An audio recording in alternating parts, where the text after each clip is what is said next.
kind of latency on this. Greetings. No major technical issues at the moment. I'm going to move the camera, though. It's pointed wrong. On time, though. Basically. There we go. There we go. Perfect. Oh, how is everyone doing? What's up? Welcome to the Black Lodge Games live stream, everybody.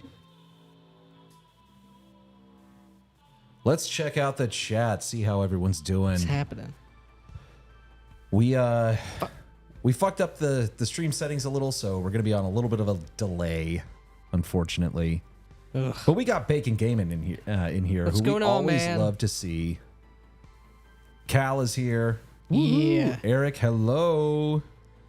Eden's My Body is Ready. Yes. Who also joined us for our technical live stream. Yeah, our tech test. Tech test, which we the sound issues were 100% because of locals. Yeah, everything sounded Because perfect. we didn't actually connect OBS directly to locals through like the RMTP stream or anything like that. We just were like, yeah, enable microphone, enable camera. Yeah. So that's why that was screwed up. But we did a 2-minute test after that on a private YouTube stream, and it worked great. Yep. And if you're wondering what we're talking about, we have something special planned for everybody on Kickstarter launch day for the Shucked Oyster, which is going to be this Tuesday, August 6th. Don't miss it. It'll go And live. can you believe it? Can you believe it? It's a Tuesday once again. But we got something real special planned. We're going to be doing a 5-hour live stream. Roundabout. The Kickstarter will go live, I believe, at 10 a.m. on Tuesday. Yes. Do not miss it. It's going to be awesome. Yes. And it'll really help us out if you guys help us out, especially on the first day. These things live and die on their first day. So we want to blow this thing out of the water. We've got over 500 people signed up to get notified for it, which is awesome. We're going to be blasting it out on Twitter, on YouTube. On everywhere. Everywhere that we are. And if you guys can help us blast it out that day as well, that would be awesome. Yeah, it would be very It'd be appreciative. a huge shame if Reddit found out about it. Oh shit, we got a super chat. Oh my already. God. Butt quack. For $20. President Biden, where are you? He's sleeping. He's sleeping. But why? Matt Colville is nothing but an empty, pale imitation of the one true bug god, J. Scott Garibay. Don't settle for a loser when you can have a goblin. You may not like it, but this is what peak male performance looks like. Thank you for the $20, man. Thank you, man. Very generous. Yeah, but we got it'll go live 10 a.m. and then probably at 12 or so, we're gonna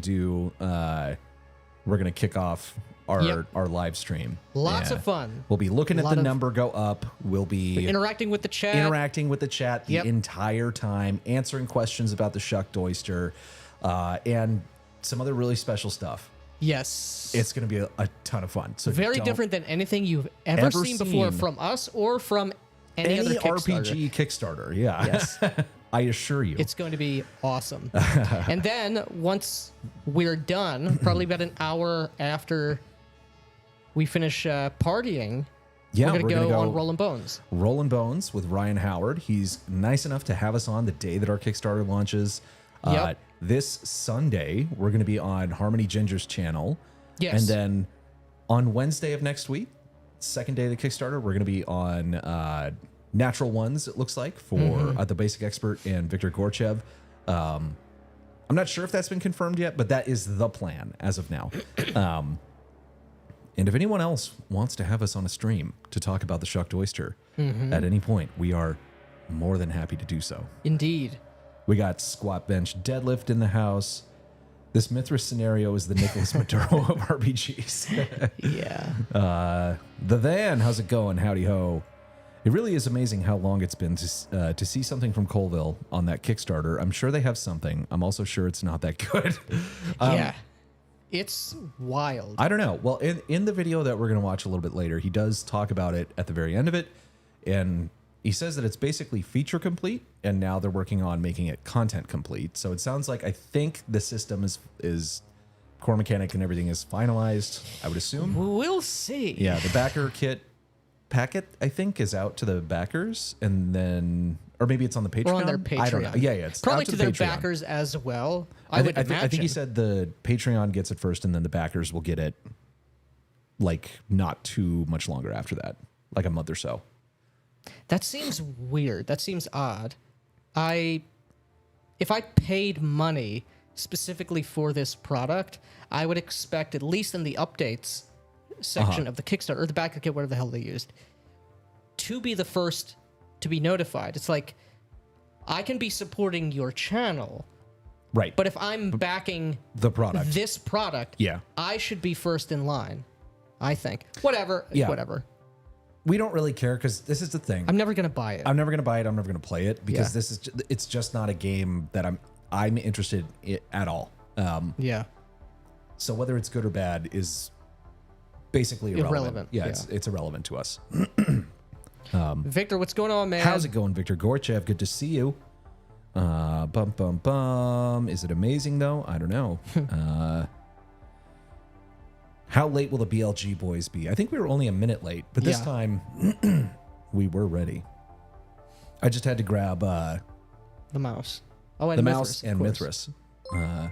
Buttquack super chat at $5. Let's Whoa. see if Matt Biden. Colville seems like the kind of guy who would be okay with being a eunuch. Come on now. $5. Thank you, Buttquack. Why did Biden shout that out and not? I don't know. It didn't get the first one either, like at all. So Well, you got to cut the president some slack. you got to wake him up. Yep. Yeah. He's got a lot on his plate. Mm-hmm. Your debut video was so goddamn well put. Great work, man. Oh, talking to Bacon Gaming. Nice. Oh, yeah. He's been putting out some really good stuff. I wonder what the Colville news is. Has he decided on what dice he's using yet? I think he has decided, but it's not about that. It's not about his game. It's about Yeah. the video that he released today or yesterday. He released 2 videos. The first one we generally agreed with most of it. We agreed with a lot in the Shockingly. second, in the one we're going to talk about Yeah. today as well. We'll get to it. But the one we aren't going to He's talk right, about, but he's wrong. I'll talk about for a moment. Basically, he was talking about like when he makes videos, he's not just doing it for views, because there's times when he knows that the video that he's going to release is not going to do any views, but it's something he wants to talk about. And then maybe a year later, he hears people using the language that he was using in his ideas, and that's the kind of important thing for him. Is that Right, it's like my right. ideas are spreading and being like, or influencing people and things like that. And that is the correct attitude to Yeah. have for anything. If you, it's always nice to be credited for your ideas and whatnot, but that's not what it's about. It's not what it's about, and on the internet, like it's just not going to happen that way. Like, Yeah. usually, maybe it will, but if you really, are creating something new, but that's very rare It's very in general. rare. Yeah. Especially in this space, so much of it is giving different opinions about Right. this sort of same thing. It's very difficult to shift the paradigm, as it were, Yeah. and you got to be okay with that. And you also, I think, with like game design, RPG game design specifically, like there is room for innovation. People will come up with cool shit, Yep. new things, but there are a lot of really good systems out Yeah, there that have already been invented. that have already been invented. Years, and there's decades already, old. Yeah, like a lot of low hanging fruit has been picked, and that's actually a good thing. Yeah. That is actually a good thing. So they don't need to innovate. Right. Innovation for innovation's sake is not. Yeah, for a its own good- sake is not a good thing. Let me see here. This is Dare to Wonder. Going to be using this account from now on. All right, Okay, Xeris right on, man. Games. Sounds good. Hello, all. How's it going, Steve? The Van says Colville's got a new video out on how to be a good player. He doesn't say anything we haven't figured out before. Well, we'll see. Yeah. Salutations and felicitations, gentlemen. Hey, make Shadowdark content every day. Boom. Not every day, but a lot of days. We've taken probably like 2 or 3 weeks off from tinkering with the Shucked Oyster. Right. Because it's mostly done at this point. Like the content is all there. Yeah, it is basically done. With the exception of the further adventures, after you've done the Shucked Oyster. Right. That remains to be made. There's potential things that will be added based on Kickstarter performance. Correct. But we want to come back to it with really fresh eyes. And we've been getting a lot of really good feedback. Tora, especially in the chat. Actually, I don't know if he's in the chat. He was in our chat earlier today. Yes. On the local stream. Has given us great feedback. His players have reached out to us and made some fan content based on stuff that's happened in their campaign, which is going very differently than the way that our campaign with the Shucked Oyster has, which is great. awesome. Means it's working. Yeah, it means it's working. And in particular, I want to shout out if you have like an old school style module or something that you think Lord Mateus would be interested in playtesting, reach out to that guy because he gave us really, really amazing good feedback. Yeah, useful. Found some stuff where we were like, oh shit, yeah, we actually fucked that up. Like really, really detailed, useful feedback. So and yeah, can't useful, speak highly enough of detailed Lord and Mateus. honest feedback. Very helpful. Very helpful. So thank you, Lord Mateus, if you're watching, and if you guys aren't subscribed to Lord Mateus, go subscribe to his YouTube channel. YouTube. I wonder if he's at Gen Con. I know he was at VengerCon. I don't know if he's at Gen Con. I think he's done with cons. I know Diversity and Dragons is at Gen Con now. Yes, though. yes. He ran into Kelsey Dion and had, like everyone, nothing but great things to say about her. Like us. Chad says, I'm working on distributing a LaTeX style which will lay out to match the core book. Fuck yes, man. Send that to me because if I could write everything in org mode in Emacs and then just export through LaTeX, that would be amazing. Most of what gets written on our channel is written in Emacs. Yeah. That is correct. And some of it now is going to be written on a fucking typewriter. Yeah. If Mr. Max is out there, if you think I'm barbaric for using Emacs, just know that this motherfucker bought a typewriter. Yeah. And is going to use I hate computers.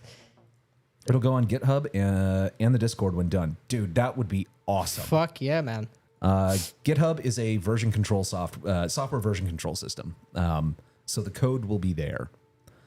LaTeX is it's not a markup language necessarily, but it is a system for producing documents and structuring documents that's done essentially through code.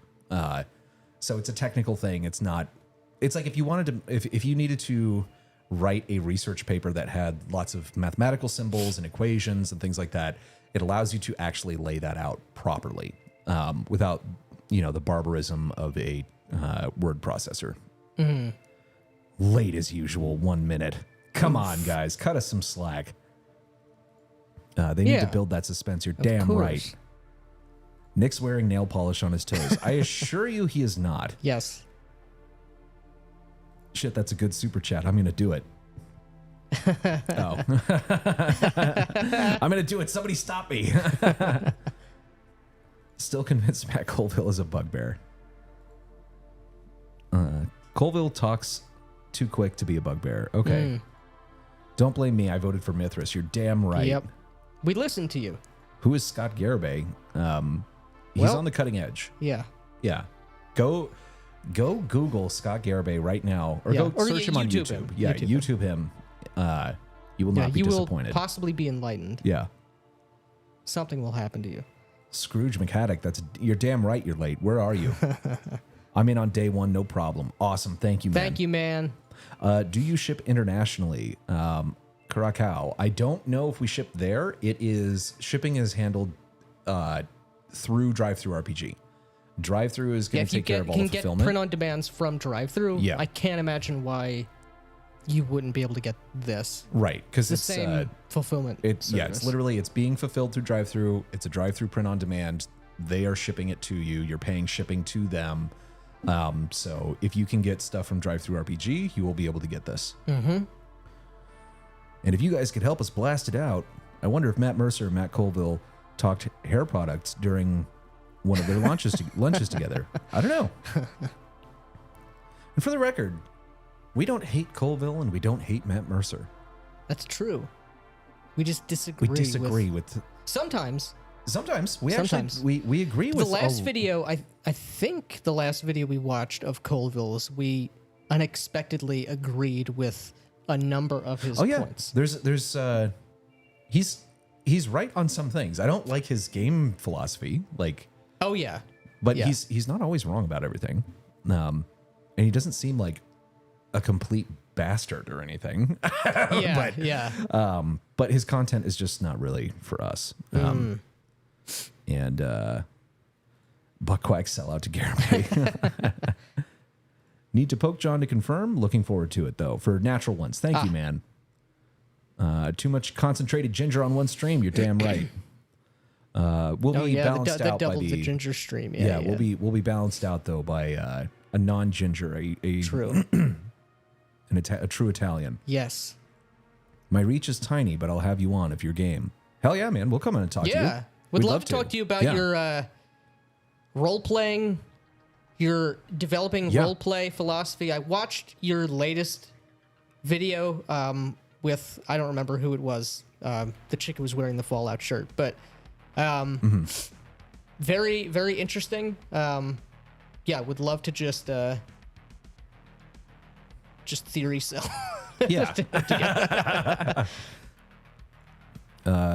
The coward Colville must be brought to justice. I don't know what he's done. He said playtesting would start next year. Interesting.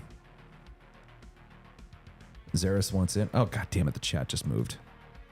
Oh, I also forgot. Let me turn it away from Chop Chat to live chat. There we go. We're back on live chat. Oh, what the fuck? What the hell Does happened? young Steve Buscemi use carbon paper as well?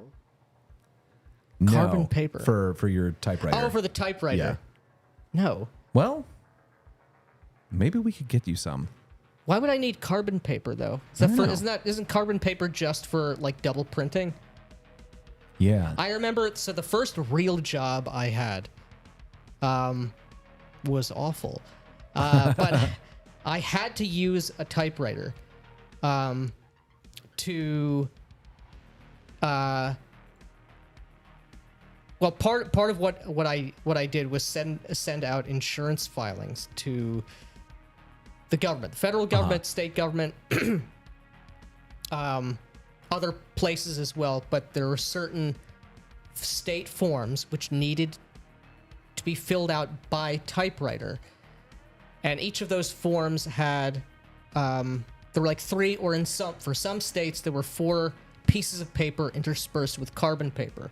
Right, so you type it once, you know, 80% of the time at least, the imprint of the carbon paper would make it to the 2nd, 3rd, and 4th page. It was terrible. It was not a good job. I don't want to think about it anymore. Buttquack saying, "I'll sell out to that bug man any day of the fucking week." Nice.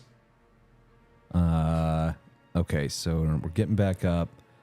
Wiley Dukowitz, who's had a couple of great comments on our channel recently, says the damn goobers are out shilling again for class lol. I don't know what that means. Yes. But I have a feeling I know whose hands typed this. Yes. Peace out, lol.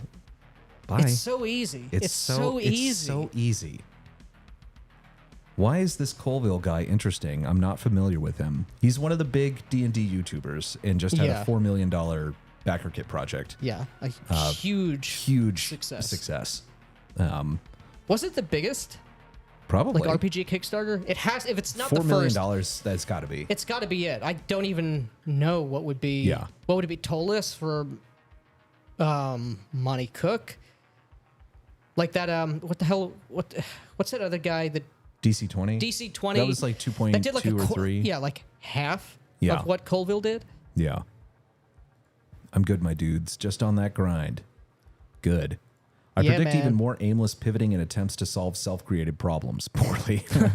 We'll see. Maybe I doubt it. If they can get out of their own way, if they can just stick, if they have stuck to a final like game mechanics Yeah. decision, probably the rest will go quickly because Yeah. I don't see that the lore or the fluff or the flavor is really going to be. There's not going to be any need to go back and forth on that. I Right. think they have a pretty standard, streamlined, like it seems like a pretty generic D&D kind of. This Colville's game?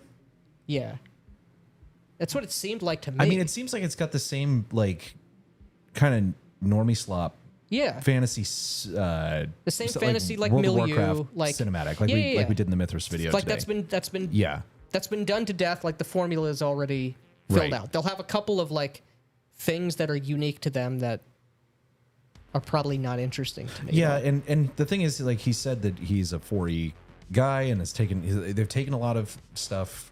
Or like 4E and Influenced- yeah. Pathfinder. Or it I don't know seems if that it's way to be. I don't know if Pathfinder. it was Pathfinder, but definitely 4E, right? Definitely 4E, and that's an underserved market, but I am not a part of it. Yeah, it ain't me. Yeah. What's up, Crafty Matt? Good to see you, man. What's happening, dude? Jeffro Johnson in the chat. How's it going, What's man? going Good to on? see you.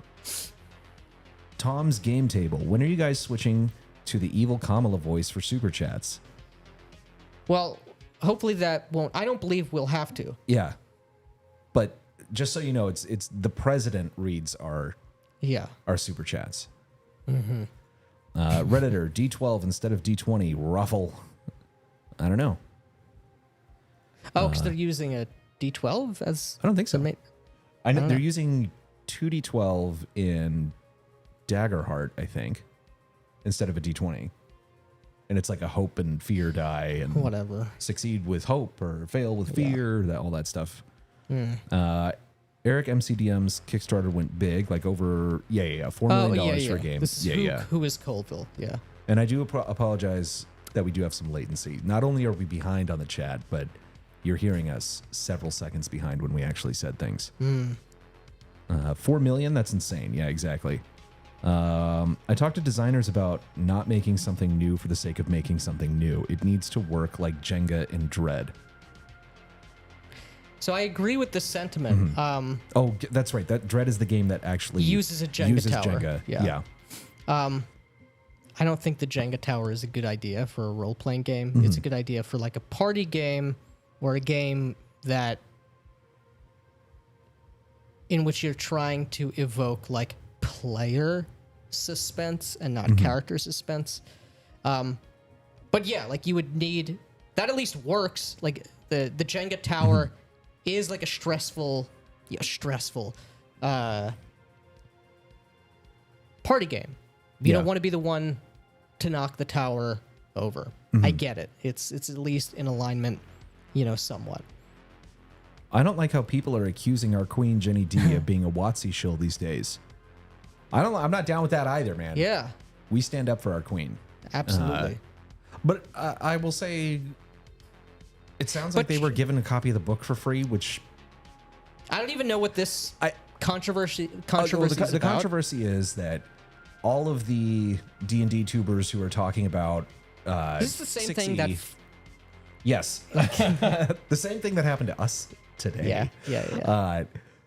Is that the controversy is they get the book and all of their videos have to have a paid includes paid promotion, and so people are like, they're literally shilling for WotC. They're taking money from what WotC's paying them. WotC's paying them to like D&D 6e. Oh my god! Not the case at all. Yeah. You morons. Look how mad you made Yeah. Matt. Terrible. You triggered my Newport so- cough. It made me very red. Yeah, It's such brainless criticism. So here's the thing that we learned, because from this morning, is that if you get anything from a company, doesn't matter if they're paying you literal money, but if they happen to give you a copy of their product, you have to put on your YouTube video that this includes a paid promotion. Receiving anything from a company, regardless, even if it's just a review copy of something, is technically a paid promotion according to YouTube. So we had to put that little message on our Mithras review because we already own this book, by the way. Yes. Because, the president's going to interrupt us. You know what it sounds like? It sounds like Colville wants to make a watered-down Exalted for people who played. He doesn't even realize it. Ugh. Maybe. You're the one who Maybe. knows about Exalted. I don't know. I don't know, because Exalted and 4E, even though they're both like mega power level games, they're not the same. Well, what like, it even a little sounds like, bit. and we've said this before, what it sounds like is that Colville and other people, but Colville wants to make a video game Yeah. in a tabletop role-playing game format. Yeah, I mean, if you look at the preview of the VTT that they have, looks very slick, but it's like that looks like a video game. I'd rather play a video I'd game. rather play a video game. I'd rather play Baldur's Gate 3. Sure. I almost said Baldur's Gate 5. But as I was Coming saying soon. before, I was so rudely interrupted by the Mr. President. But thank you, Andrew McGraw, for the $5. Thank you, man. Yeah, we already own this book. own this book. We got another copy. No. We have this book. Yes. And we did multiple live streams where we talked about how we like this book. Correct. And this is a great game. And you know who saw those videos was Lawrence Whitaker and the people at the Design Mechanism, the people who make this. And so they emailed us a couple months ago and said, hey, we saw your stuff and we really liked it. And we'd like to send you a couple of our books for free if you want to review any of them. And with no strings attached to even review it. We could. You don't even have to review it. Right. Yeah. And we love this game. Yeah. And we like the people who make this game. So we said yes. Yes. Please send that to us. Because So they it sent is us- an awesome game and we want Right. more people to buy it. Yeah, so we received another copy of the Mithras Core rulebook, which is awesome. They also sent us Basic Fantasy, and they also sent us Classic Fantasy. or Classic Basic Fantasy. They sent us Classic Fantasy and Mythic Babylon, which is the one that we chose out of their stuff. Yes. And yes. then we decided to make a review video about Mithras. One, it's a part one of a series. Yeah. But we had to put that little So disclaimer we were going on to there. do this anyway. Anyway. Right. And We're we've going to said do this before that we're going to anyway. do this anyway. And they said that, you know, if you guys want to have a discount code for your subscribers, we can do that. And we said that would be great. Yeah. And so now likely one person, are accusing us of being salesmen for this. You donkey-brained, dumb motherfucker. This is a game that we like, that we already liked, Right. and that we were already making content about, and we're going to continue to make content about. Yeah. So I think that a lot of these YouTubers that are talking about D&D 6e, they want to make content about that anyway because they know that people want that People content. want that content. They want their channel to grow, which is fine. Which is fine. Good. It's and, good. And they might even like the game. But WotC also says, oh, wow, these people actually kind of promote our product. We should send Let's them help the them book to for promote free. our product. Yeah. And It's a everyone's win-win. freaking out about it. Yeah. And It's now, if they're sending checks to people and saying, Which you they're know, you not. can't say, like, you can't say anything negative about this. Right. Yeah. Like they're gonna cut a check to YouTubers. you. Yeah. Like, they fired the people who made the book. They're not gonna Give you any pay money. a YouTuber. So I think it's really stupid. And I'm sorry, I get very upset when someone threatens my queen. Of course. And I just want Ride to or say die. that Ginny D, we're ride or die for you, and we're in your corner. all right. Where are we here? Oh man, we're way behind. Way behind. Ginny D was pretty hard on Crawford in a recent interview. Didn't see it. You missed an appearance by our queen. All Jenny D actual plays are cringier than could be imagined. It's like Han Solo. I can imagine quite a lot. Yeah, I can kid. imagine It's quite a lot. Yeah, I've seen a lot of actual I've plays. seen a lot. You can see our actual plays, which Yeah. are, as far as actual plays, pretty good. They're pretty fucking good. But it's still not a spectator sport. yes. It's not a spectator sport. It's for the people at the table. So watching it, of course, is going to not be great. Can't wait to back the oyster. Thank you so much, Stephen C. Thank you, man. Kickstarter starts next week. Yes, it does, on Tuesday, August 6th. In less than a week. By God. Less than a week. And do not miss Yes. our launch party live stream. It's going to be awesome. Oh, yeah. Way more than you realize. A bored poser looking for shills. If she had red hair, might be the darling of the 1-to-1 time sims. They must be talking about Harmony. I don't believe that. I don't believe that. Wait, a bored poser looking for shills. I thought you were talking about me, which is fine. You can make fun of me, but don't make fun of Harmony. She's nice, and she actually plays games. DM Greg. Maybe it's not about her. I think I know no who one DM talked Greg about, is, by the way, too. Yeah. Tuesday the 6th. Goddamn right. 10 a.m. probably Eastern time, Central time, Yeah. because we're in Texas. None of which that is shit. America. Yeah. I picture shucked oysters in the middle of a swamp like porkies. Interesting. Like everyone, I know someone who doesn't like Kelsey Lol. Yeah. Yeah, man. We all know one person who doesn't like Kelsey Dion. Ginger Fraser said LaTeX correctly. That is correct. I used to sell vintage typewriters, Oh, nice. so I get it. Yeah. I might tap you for information because I need to fix some things. It's not entirely in working order yet. Drama is exhausting unless people are talking about a specific game or the milieu of a campaign. I just do not care anymore. Just play. Crafty Matt, drama in the hobby is exhausting.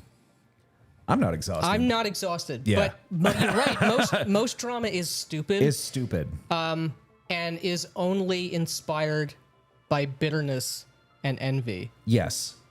Yeah, when it's pettiness and envy, and so obviously so, it's very, very annoying. Correct. Unless people are talking about a specific game or the milieu of a campaign, I just do not care anymore. Just play. Exactly. Yeah, well, yeah. Crafty Matt, I hope you caught our video on a specific game called Mithras, which is sitting right here. Came out today. It was very good, in my opinion. And it's doing well. Let me see here.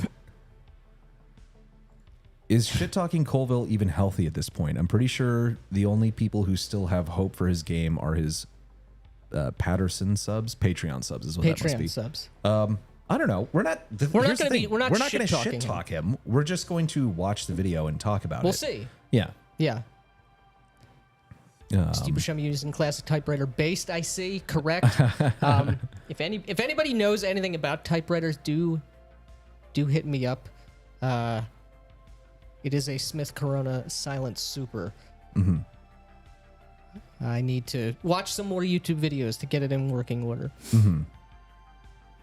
Colville is helpful for making 5e playable, but that's because it needs all the help it can get. I couldn't tell you. I don't play. Yeah, I don't play 5e. So. Whether it's a smashing success or it bombs, means very little to me. Yeah, lots of people are lefties. That's many such cases. Mm-hmm. Yeah, his action-oriented monster idea is actually interesting. Haven't watched. I haven't watched enough of Colville's stuff to know the specifics on that stuff. He does know a lot about games. Waiting for the Sabat video. Any news on release? So here's the thing: we will make a Sabat video. But the thing is, we make videos when we have an interesting conversation. Yeah, like we have an interesting conversation. We have something to say, but you're right. We have to have a conversation about it, and it has to be like.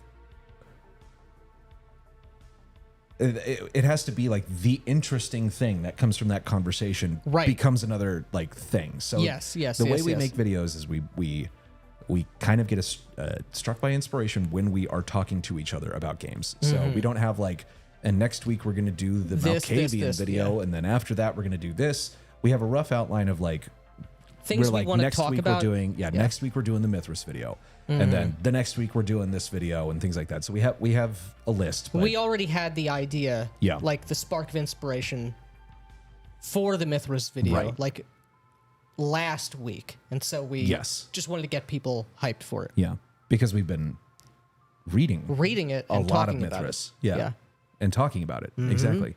I hope I'm not too late for the stream. You're not late. Never too late. You are on. You arrived exactly when you intended to, or how the fuck does that Gandalf Yeah, quote go? whatever a wizard Yeah. is, that's what you are. Yeah. I mean, they're all radical statists, but it usually doesn't come across in their work. Yeah, I don't. Here's the thing: as long as your game isn't literally propaganda, it's not Yeah. going to bother me. Like I like. And some games here's the- are here's the just thing. propaganda. Like Some games are propaganda, but also all of those games that are propaganda Are shit. Yeah, they're absolute shit. and nobody plays them. And here's the thing, because someone commented on one of our vampire videos. Many people have made similar comments where it's like you make some good points, but like V5 is woke. First of all, V5 is not nearly as woke as you would have expected, as I'm sure some of the people Yeah. on that design team would have wanted it to be.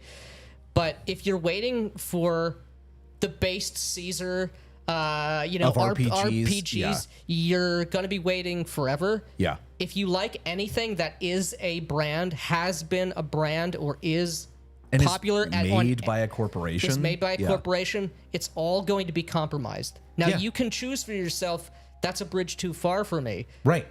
which is fine, but like bitching about it isn't going to help anything. You just have to understand that is the nature of the situation. Right. And this and also the solution is not let's make the not woke game. You know, Right. like let's make this game that's so fucking red pilled and blah. It's not it. Make a good game. That's all Make you have to something do. that's good. Yeah. Because That's there's a lot of, red pilled people out there who are not creative and we're have not shit ideas. Yes. 'Cause, like this is the thing. Like we don't when someone makes propaganda like in a product, you don't go, oh well, unless you're just trying to cash in. You don't go like, oh well, you know what we need to do? We need to make a product that's just propaganda. It's like, no, make a good game. Yes. Just make a good game. Your philosophy is going to in some way influence the game. That's impossible to avoid, and that's fine. No, that's how it should That's be. how That's it how should any be. kind of like ideology But or I- philosophy should come through. Like there's so many good games that are all right. We got a super chat here. Colville imagines RPGs as they could be, completely broken, unburdened by what has been. Colville imagines orcs they could be completely broken, unburdened by what has been played. Oh man, that is a good Best super chat. comment Yeah, so far. $5. Best super chat so far. Yeah. Holy shit. Yeah, but what I'm getting to Thank here you, is man. like $5 well spent. that is $5. Yeah, that was hilarious. Everybody is if anything that you make, your philosophy is going to influence it. That is, you cannot escape that you have a philosophy and that it's going to influence things. We got Yeah. another one. My game is 100% unmitigated propaganda, but it's okay when I do it because my cause is based in Yeah, exactly, exactly. But yeah, it's like don't make propaganda and you don't have to buy propaganda, but there are a lot of people that have very different politics that I do that make good games. Right. And I'm going to buy them and I'm going to play them. Most of the And great that's games good. I've played were made by people who have different politics. Who have very than me. different politics. Very than for different me. politics Yeah. than me. And the thing is, if you have a good game and the creator has some stupid take that you don't like, that's not in the game. Yeah. By buying the game, you are rewarding them for creating that thing. And they are incentivized to make more of that thing. Right, if they right, start right. making propaganda, stop buying it because they're Yeah. only incentivizing them to make propaganda. Correct. But you do not need everyone and everything that you buy from blah blah blah to match your own politics. It's like that fucking Sam Hyde. You'll starve to death. It's that Sam Hyde clip where he's like talking about men and dating. He's like, stop thinking. Stop looking for the based girlfriend who likes everything. You're looking for a dude. Yeah, like, you know who's going to be in a perfect alignment with you on everything in politics? A dude. A dude with Asperger's. And it's entirely true. 100% It's 100% true. Man, we're getting a little far afield here. But here's the thing. Culture war is going to come up. That's just the way it is. But it's cringe as fuck. It's and lame. It's played out. Who Nobody's gives a changing shit? sides. Yeah. My games always require Mexican My words. games always require Mexican words. Oh man, All right, we're let's way see what behind we on chat. got. You guys got me fired up tonight. You got me fired up. Before my Kickstarter coming out, I love it. I love it. What do we got here? Wait, wasn't that Wiley account? I don't know, man. That's a good question. Love the streams, but it would be way more fun and cool if you said, actually, we do hate these guys and we wish to see them brought low. Not everything you think needs to be stated out loud. Right. and I don't wish Colville to not be successful. Yeah, I have no animus. I have no Again, animus. I really don't. I just don't care. And certainly not to my Queen Ginny D. Indeed. Yeah.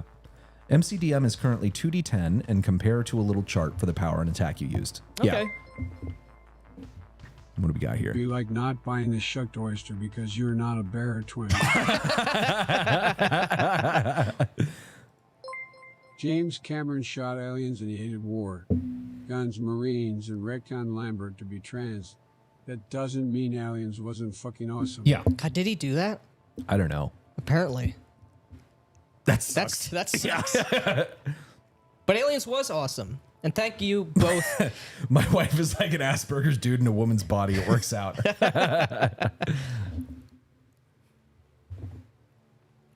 Jack McCarthy, who also was present, For our a true technical soldier, test. Yeah. was there for our tech test. Yeah.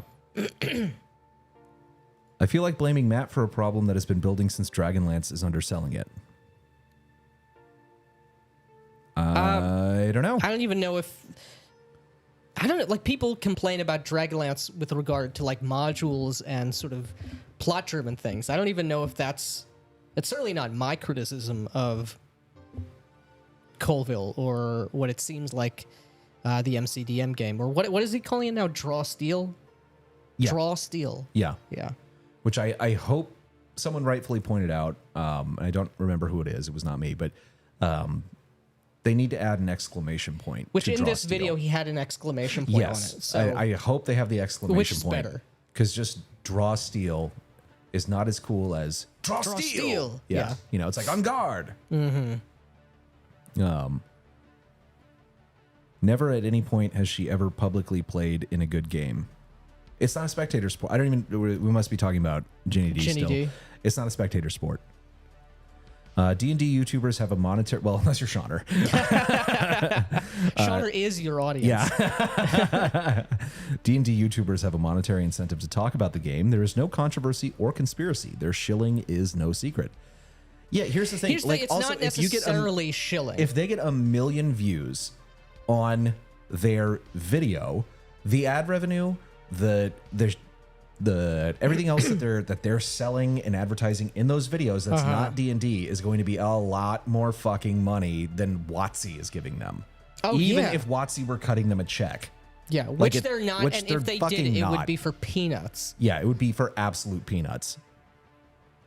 I arrived just in time to be called a moron. I see everything as normal. You're not a moron. We love you, man. Yeah, one problem with YouTube is that it's hard to make it if you have something original to say. See, I don't think that's true. I very much disagree. You have to be able to package what you're saying, but Right. having something You have to original convey to the say, information. Yeah, that will cut through. That will cut through. The algorithm encourages a dogpile.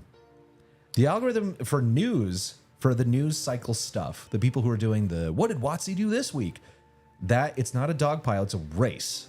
it's a race to get there first. So it looks like a dog pile on that. And then, yeah, if there's an interesting topic, other people are going to try and make videos about it to ape that, but it's more of a race in that sense. But YouTube, it's not just a news cycle. There's other things, and people will find your videos. Some of our videos, like our Vampire Mafia video, we were fucking disappointed when that went out for months because it was like it just flatlined, and we were like, we thought this was really good. A great video. Yeah, we thought this was a great video, and then it fucking took off. Yep. And part of that was because we changed the title and thumbnail, which That's had true. flatlined, and that gave it a small uptick. And it slowly gained, and it started getting data about the kind of people that want to watch that Yep, video, and and then then it it just- fucking took off. Yeah. So it's YouTube's hard. It's not an easy thing, but good stuff will get seen. Yeah.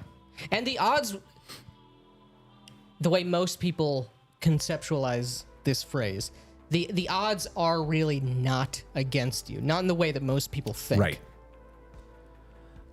Tom's game table need to run. We'll watch the rest of the stream tomorrow. Okay. All right. See you later, man. Did want to get this thought in. Please mention Mithras supplement Mythic Britain. It was really well Mythic done. Britain, he's probably gone Yeah. by now, but Mythic Britain is awesome. I think Mythic Britain was the first of the Mythic lines. Yeah, I think it was Mythic Britain, then followed by Mythic Logres, which is which I don't even know if I'm saying that properly, which is an area on the British Isles, but or on the British Isle.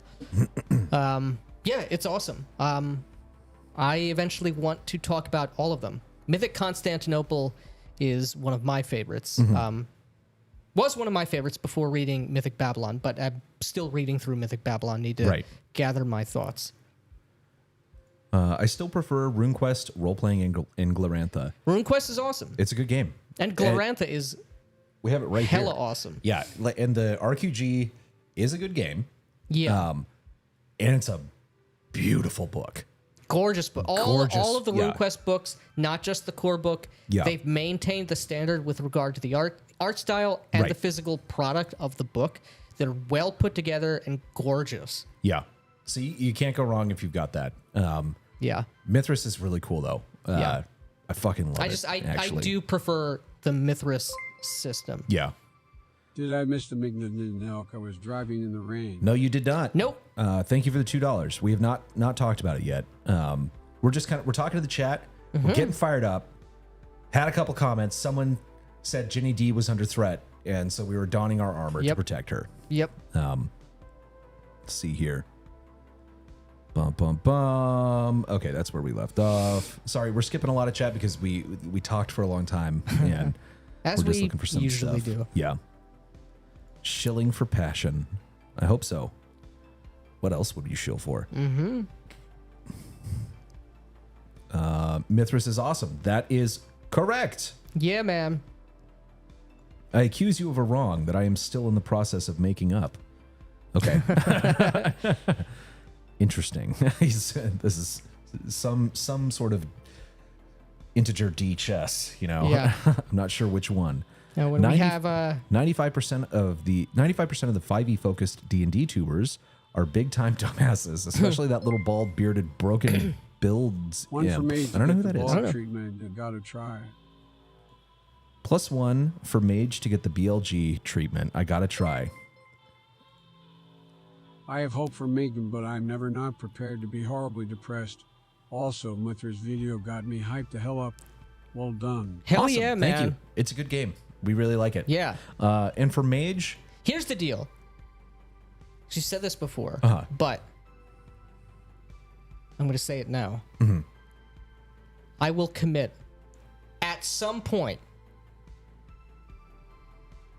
to talking about mage. I will not say when, okay. but I will. It's just a game that I don't really have a desire to read. So we'll see. If Nick says there's something interesting, I might take a look at it.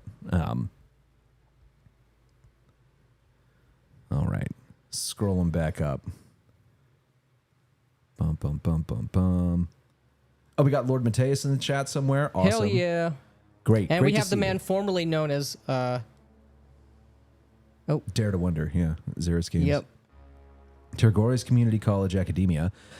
I don't need to wait for an Caesar RPG that is non-woke when I have the antediluvian kings of the past generations. Applying this to war games saved me from the new edition Games Workshop Yeah, if curses. there's a game you like from the olden days, still like playing it, then keep playing it. Yeah.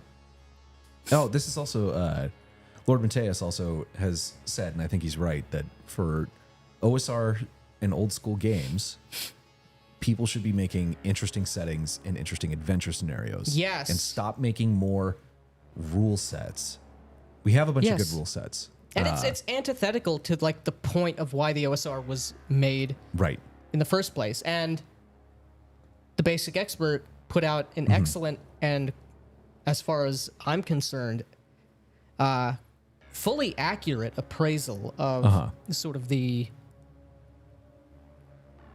situation in the OSR. But yeah, like all the old school rules have been reintroduced into print, into circulation. That's happened like a decade ago at this point for most of them. Now do something with that. Make an interesting world. They have no idea about Paul Anderson, Lieberman, Vance. It's not their fault just being born too late. I don't know who you're talking about. Not the authors, of which I do know you're talking about. But I don't know who that's about. Maybe Jenny D and the Or like Shilltubers. Shilltubers or like modern gamers. Yeah.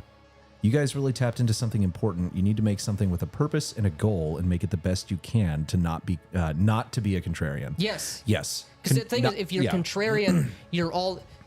First of all, you're already already setting up an opponent. You're comparing yourself to someone, and also, if you like win that contrarian argument or the argument becomes irrelevant, you become irrelevant. Yeah, and it's just you're a fucking dork. I'm tired of dorks. I'm tired of freaks. Yeah. Like, big agree. yeah. You can also take any kind of propaganda and play it as a parody if you don't agree with it. Yeah, but that's not as satisfying. Like, Yeah. I don't want to play Thirsty Sword lesbians and be like, we're going to do it ironically, guys. Yeah. Like, that might be fun for about 20 minutes. That game probably wouldn't be, even like that. But it's not something that you can sustain. You know? Yeah. It's very rare to do something like that. I think Paranoia is probably the closest thing I can think of that is sort of doing the 1984 Big Brother fully centralized top-down thing. That seems like the perfect setting for the sort of thing that Jeffro was talking about that he wants to do. What is that? All the weird shit and betrayals and like PvP, paranoia. Oh yeah. If you're already, the whole thing is nobody trusts each other, nobody trusts anybody. You've all explicitly been given secret instructions by the computer. Yeah, just run. That's a good point. Just run Paranoia. I don't know. I think the rule system is supposed to be very light, but that's. But the premise, and there's like a million editions of it, and everyone points to different editions as being like the good one, which leads me to believe that none of them are good. Yeah. When you're a contrarian, you're bound by the limits of what is the opposite of your opponent. Yes, when you're a contrarian, you are bound by the limits of what is the opposite of your opponent. Correct. Right, and it also makes you very easy to manipulate.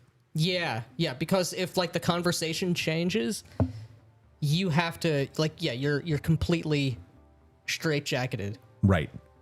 Any thoughts on the newly formed Hecata clan in VTM? My friend thinks it's lore breaking.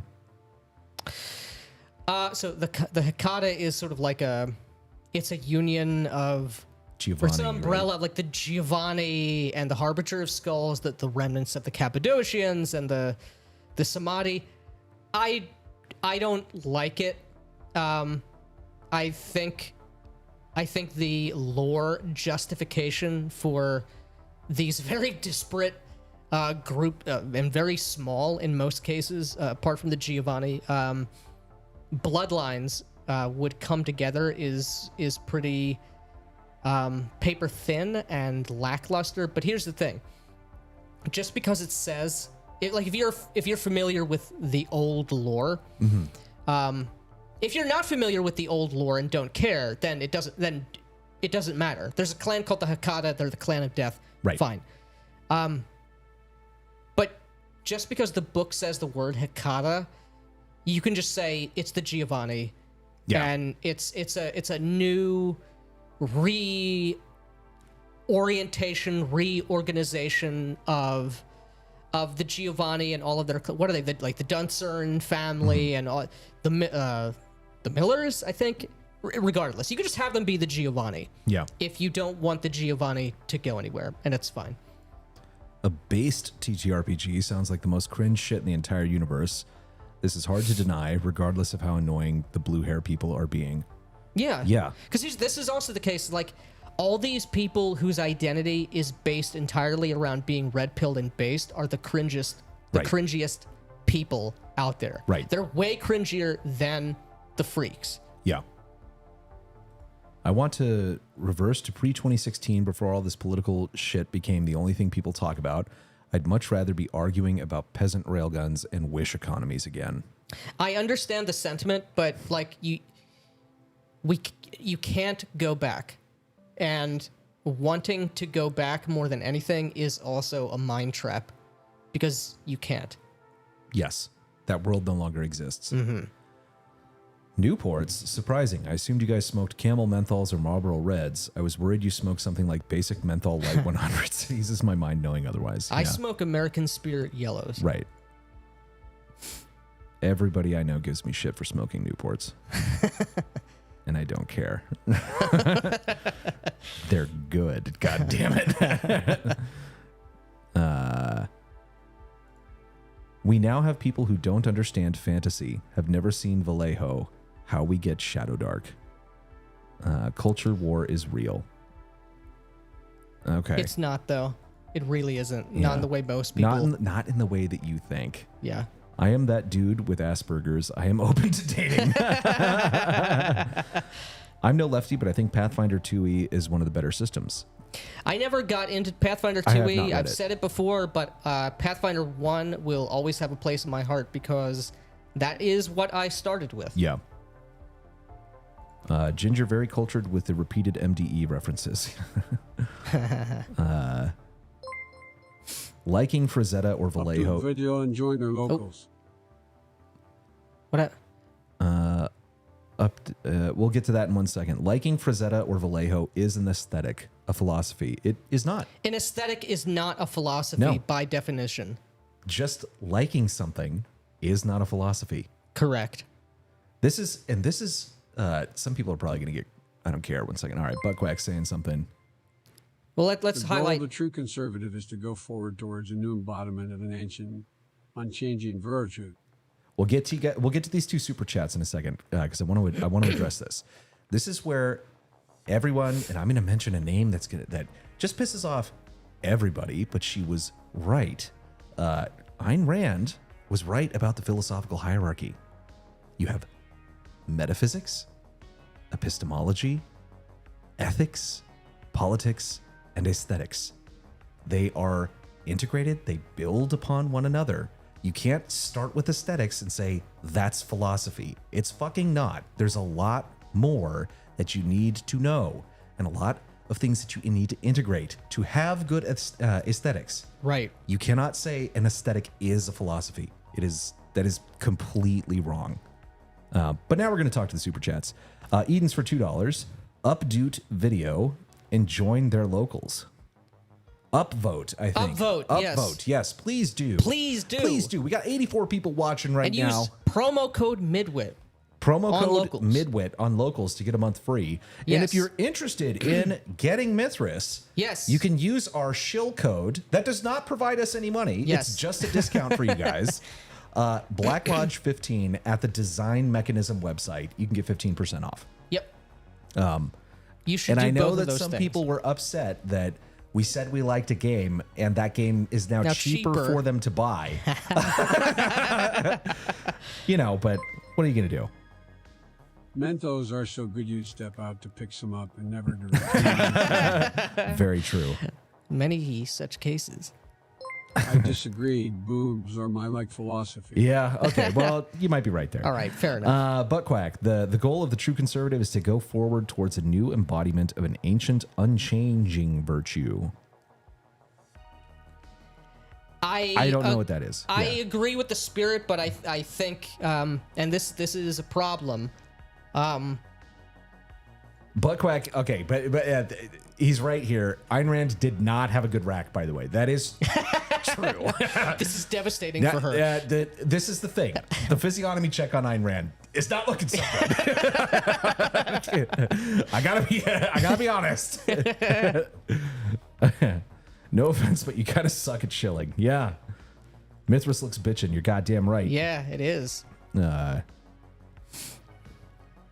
Boris just painted his wife in all his art. Hard pass. I don't know who they must be talking Boris about. Boris Vallejo? Oh, yeah. Frazetta is the driving force behind fantasy. I disagree. I disagree. Yeah, but also a Rand academic philosopher also encouraged people to not be academic philosophers and build something instead. Yeah. Mm-hmm. She had good philosophy. And Xeris is right. She wasn't actually an academic. She wasn't like in the Ivy League or anything like that. She was on her own. You know, her sole intellectual debt was to Aristotle, as she used to say, not to anyone. Literally nobody else influenced her. As she said, you only need the 3 A's: Aristotle, Aquinas, and Ein. Anyway, let me see here. It blows my mind that BLG was able to come up with the concept of random tables for the Shucked Oyster. Yeah. You're right. We did do. We did had a invent good that. idea. Yeah, first we invented that. Tables. Tables. Well, tables as such we invented. Yeah. And that made the best tables that anyone's ever made. Right. Bum bum bum. You have no aesthetic. Wrong. Okay. Big wrong. Yeah, you are wrong, first of all. But here's the thing. You then ask me, what artist do you think defines fantasy? That's a different question from saying Frazetta is the driving force behind fantasy. Those are two different things. Ayn Rand was a great cokehead, possibly the best. She was not a cokehead. She was an amphetamine addict. So you got to get it right. But she was on uppers, yeah. Okay. Let's. I think it's time we look at Colville. Yeah. We got. We're about halfway through the stream. Yeah, may as well. Yeah. We should look over at Colville here. So let me get the. Let me swap this over. Oh, this is gonna be difficult. I'm gonna have to move this up here. No. I just want to move this up to here. I'll take this one. There we go. All right, guys. Are you ready for this? Now, this is just the first frame of the video. Right. This is not a setup. This is not a setup. Literally This the is first frame. literally of the just the first frame of the video. Where is screen share? Damn it! It's on the wrong one. Fuck. Why is it showing this as opposed to this? All right, hold on. I gotta get the chat.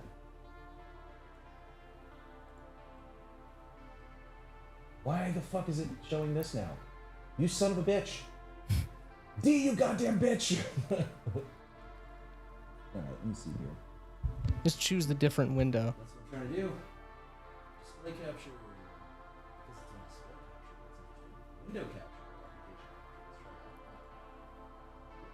Window capture. Yeah. Chrome. This is the one circumstance in which having StreamYard is way better. Yeah. There it is. There it is. There he is. There he is. That's so weird. It was perfectly queued up earlier. And It then- was before.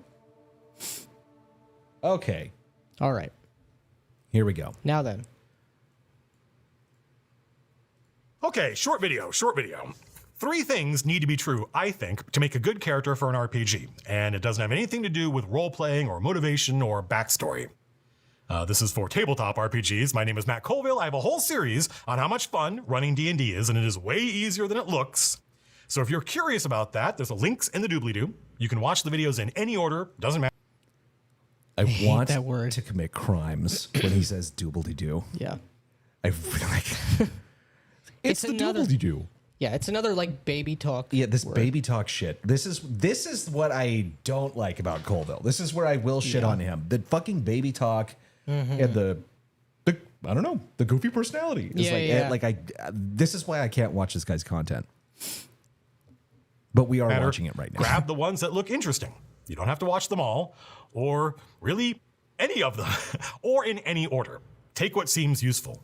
But this is about the player side of things. And just like all my D&D videos, this doesn't actually have anything to do with the D&D. It is about tabletop RPGs.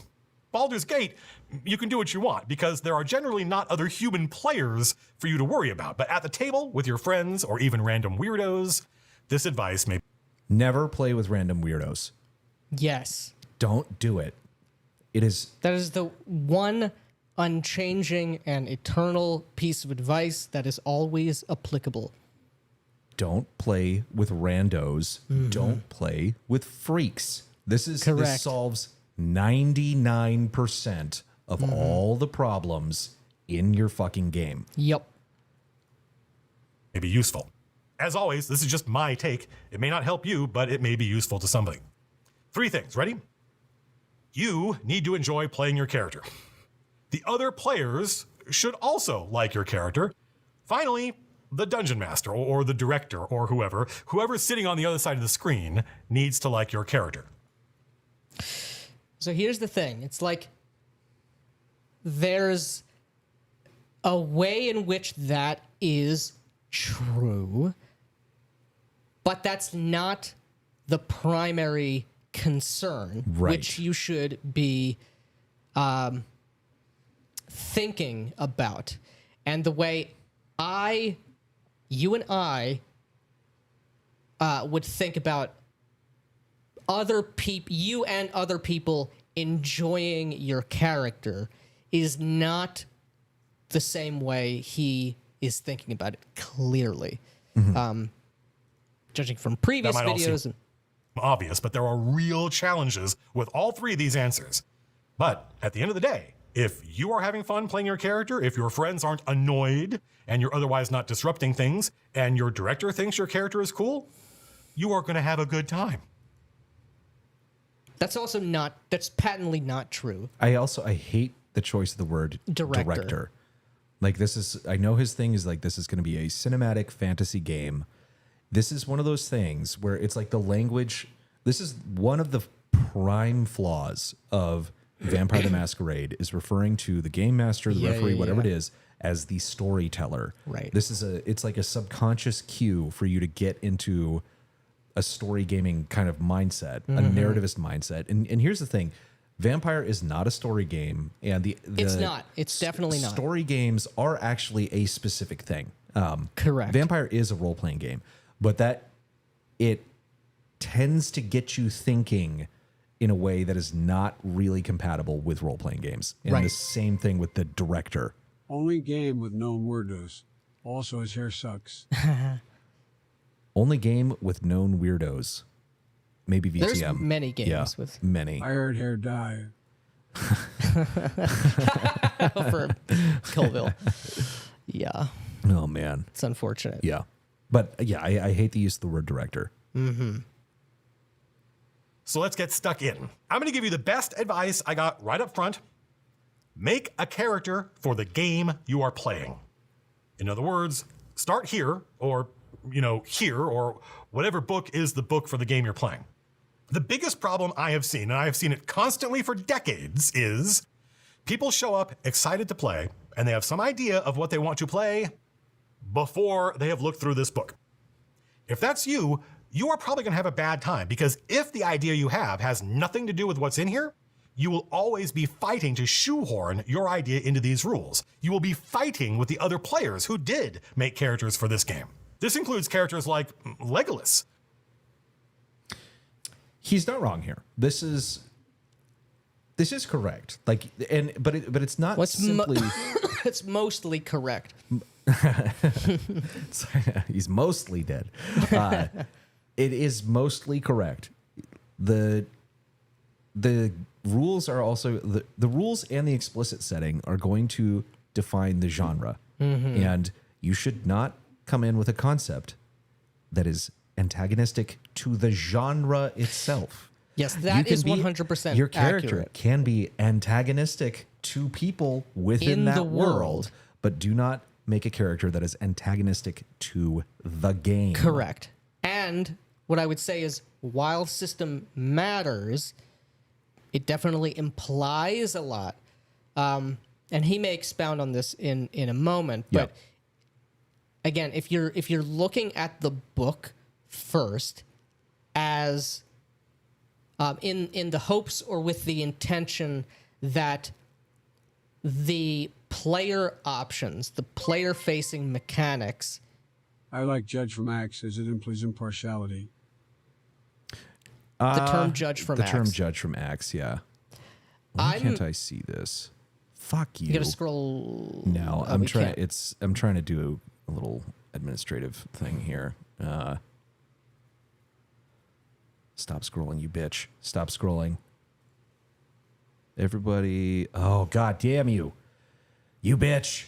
All right, give me. I have to do something real quick. Let me do this.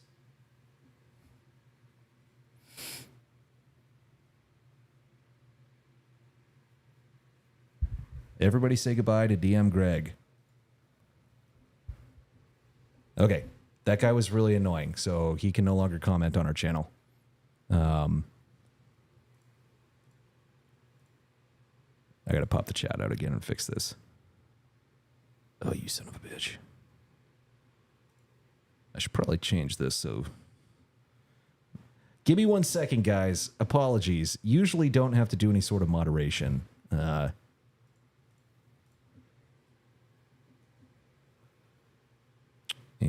then I need to go back to OBS and change the chat highlight link. And now my dog is barking.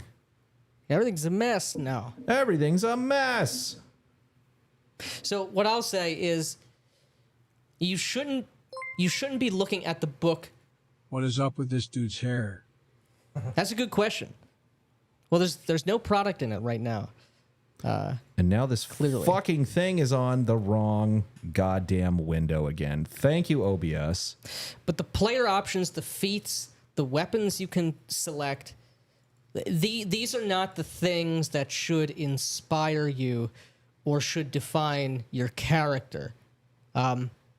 Except insofar as like the tone of the type of fantasy or sci-fi or whatever it is you're doing, whatever the game is about. To a certain degree, this is true. Like, the Call of Cthulhu book has a setting. Yes. It's Lovecraftian 1920s Earth.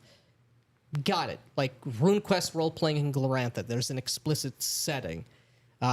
Vampire the Masquerade has an explicit setting. So it's like,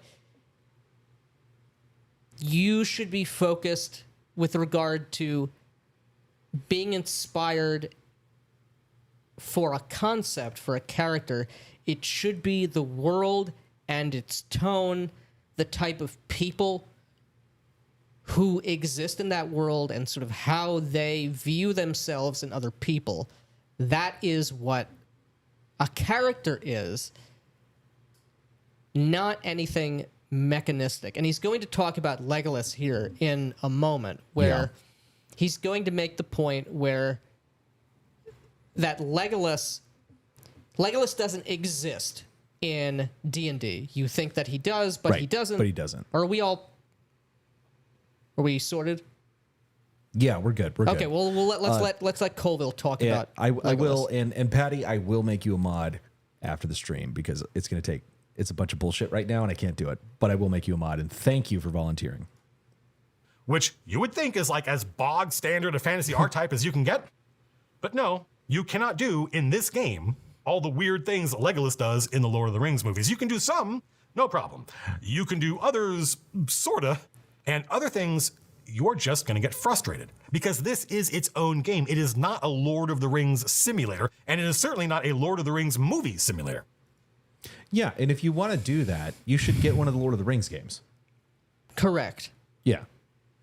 That's what I mean by make a character for this game. But again,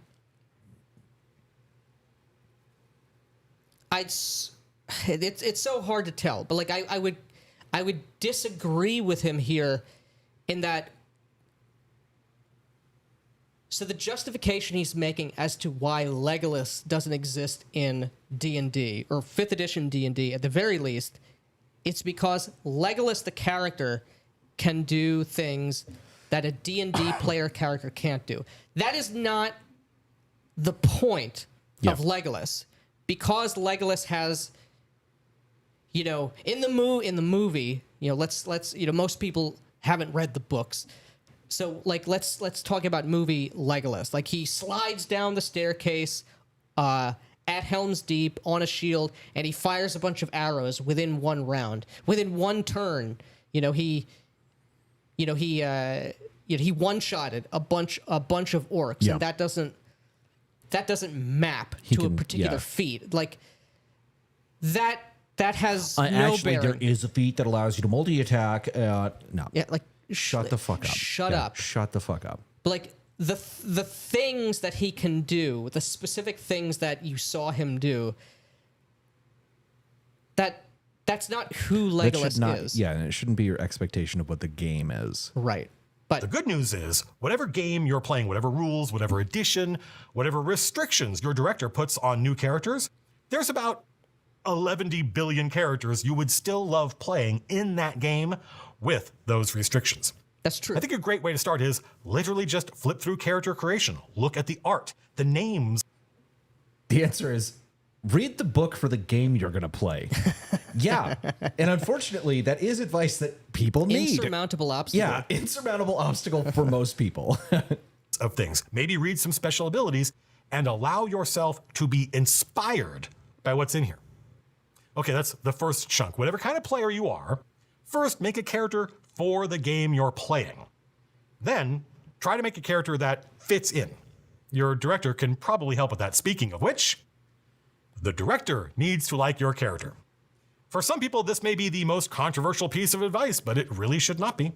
I am still reading John Peterson's brilliant book, The Elusive Shift. If you only ever read one book about the early history of the hobby, make it this one. Which is very disrespectful good. from Colville, because we were the first persons to read that book ever. That is true. Yeah. Yeah, we were. Yeah. And he's copying our idea Of liking the book. of liking the book and mentioning it in a YouTube video. Mm-hmm. We are going to sue Matt Colville for intellectual property infringement. Seriously, it is mind-blowing.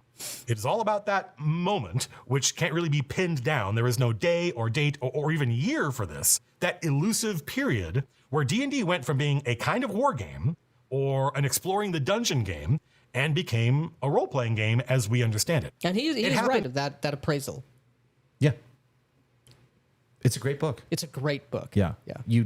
Everybody should read The Elusive Shift. Mm-hmm. More importantly, though, you should watch our podcast where we talk about The Elusive Shift. Sometime in the 70s, but you really can't get more precise than that. In the 70s and even well into the 80s, there was no internet, not even really Usenet yet, but there were zines. Amateur staple-bound magazines, really low print runs, like 1,200 copies of one issue would be a lot, where people talked about D&D and other role-playing games. You would write your article about your homebrew rules on your typewriter and then send it in, and they would put it in the next issue. Some zines were only letters.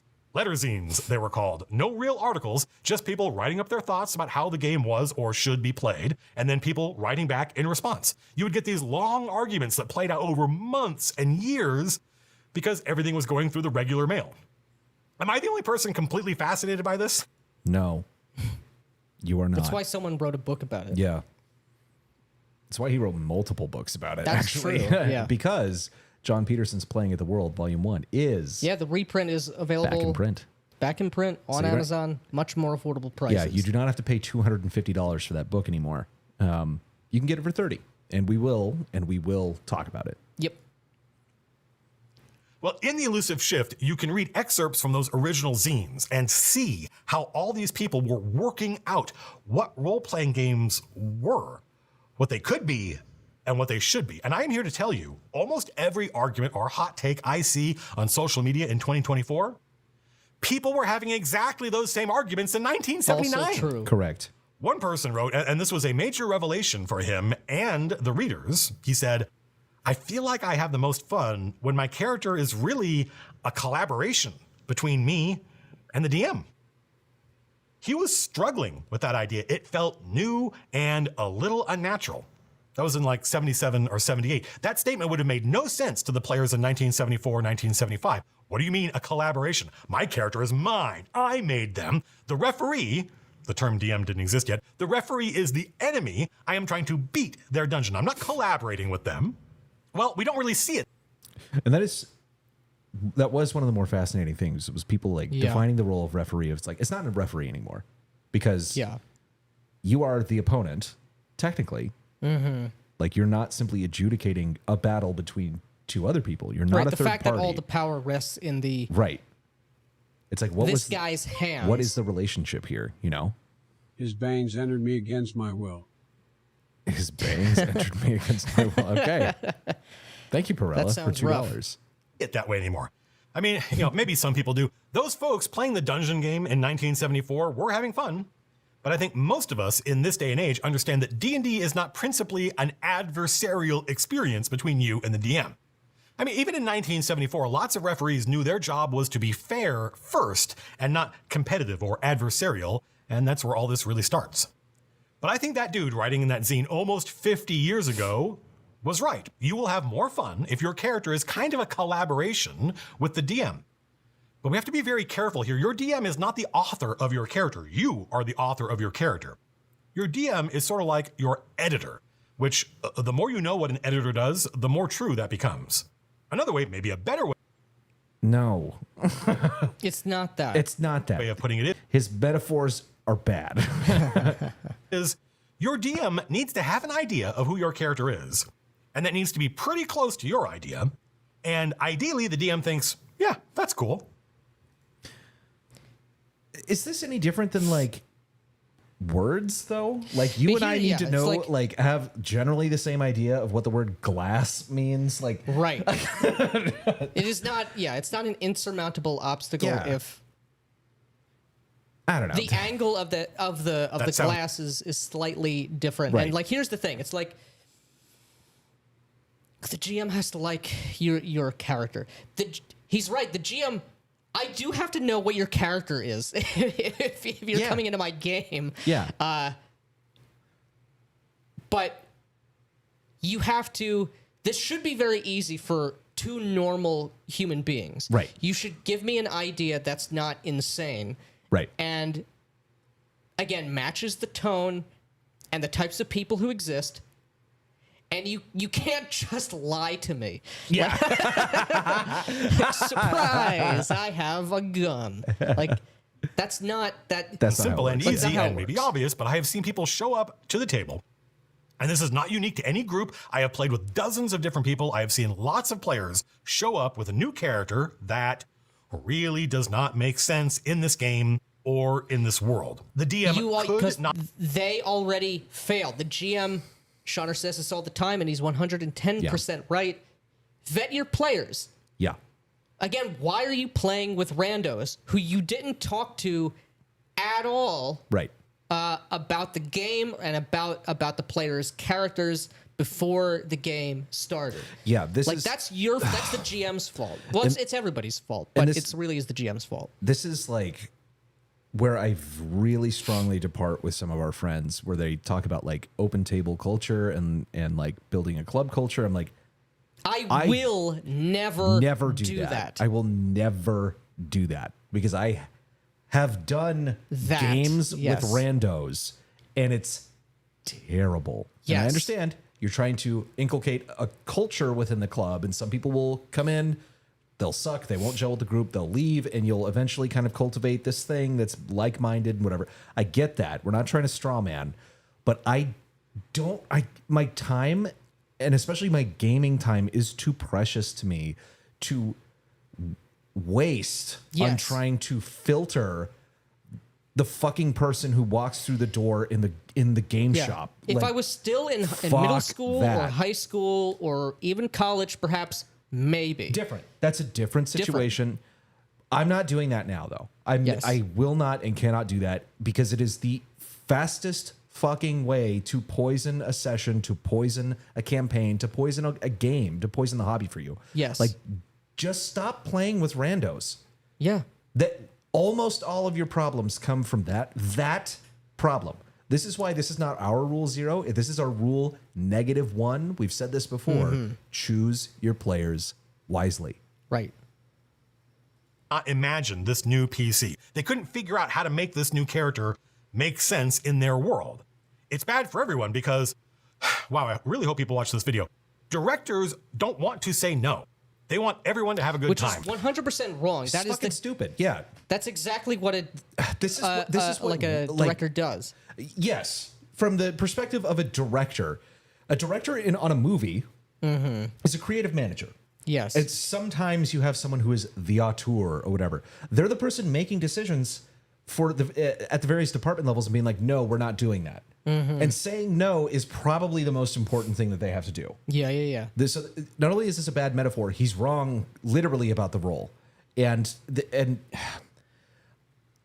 people need to learn to say no to people. Correct. You will ruin your life. This is not just about gaming. You will ruin your life if you don't say no to people.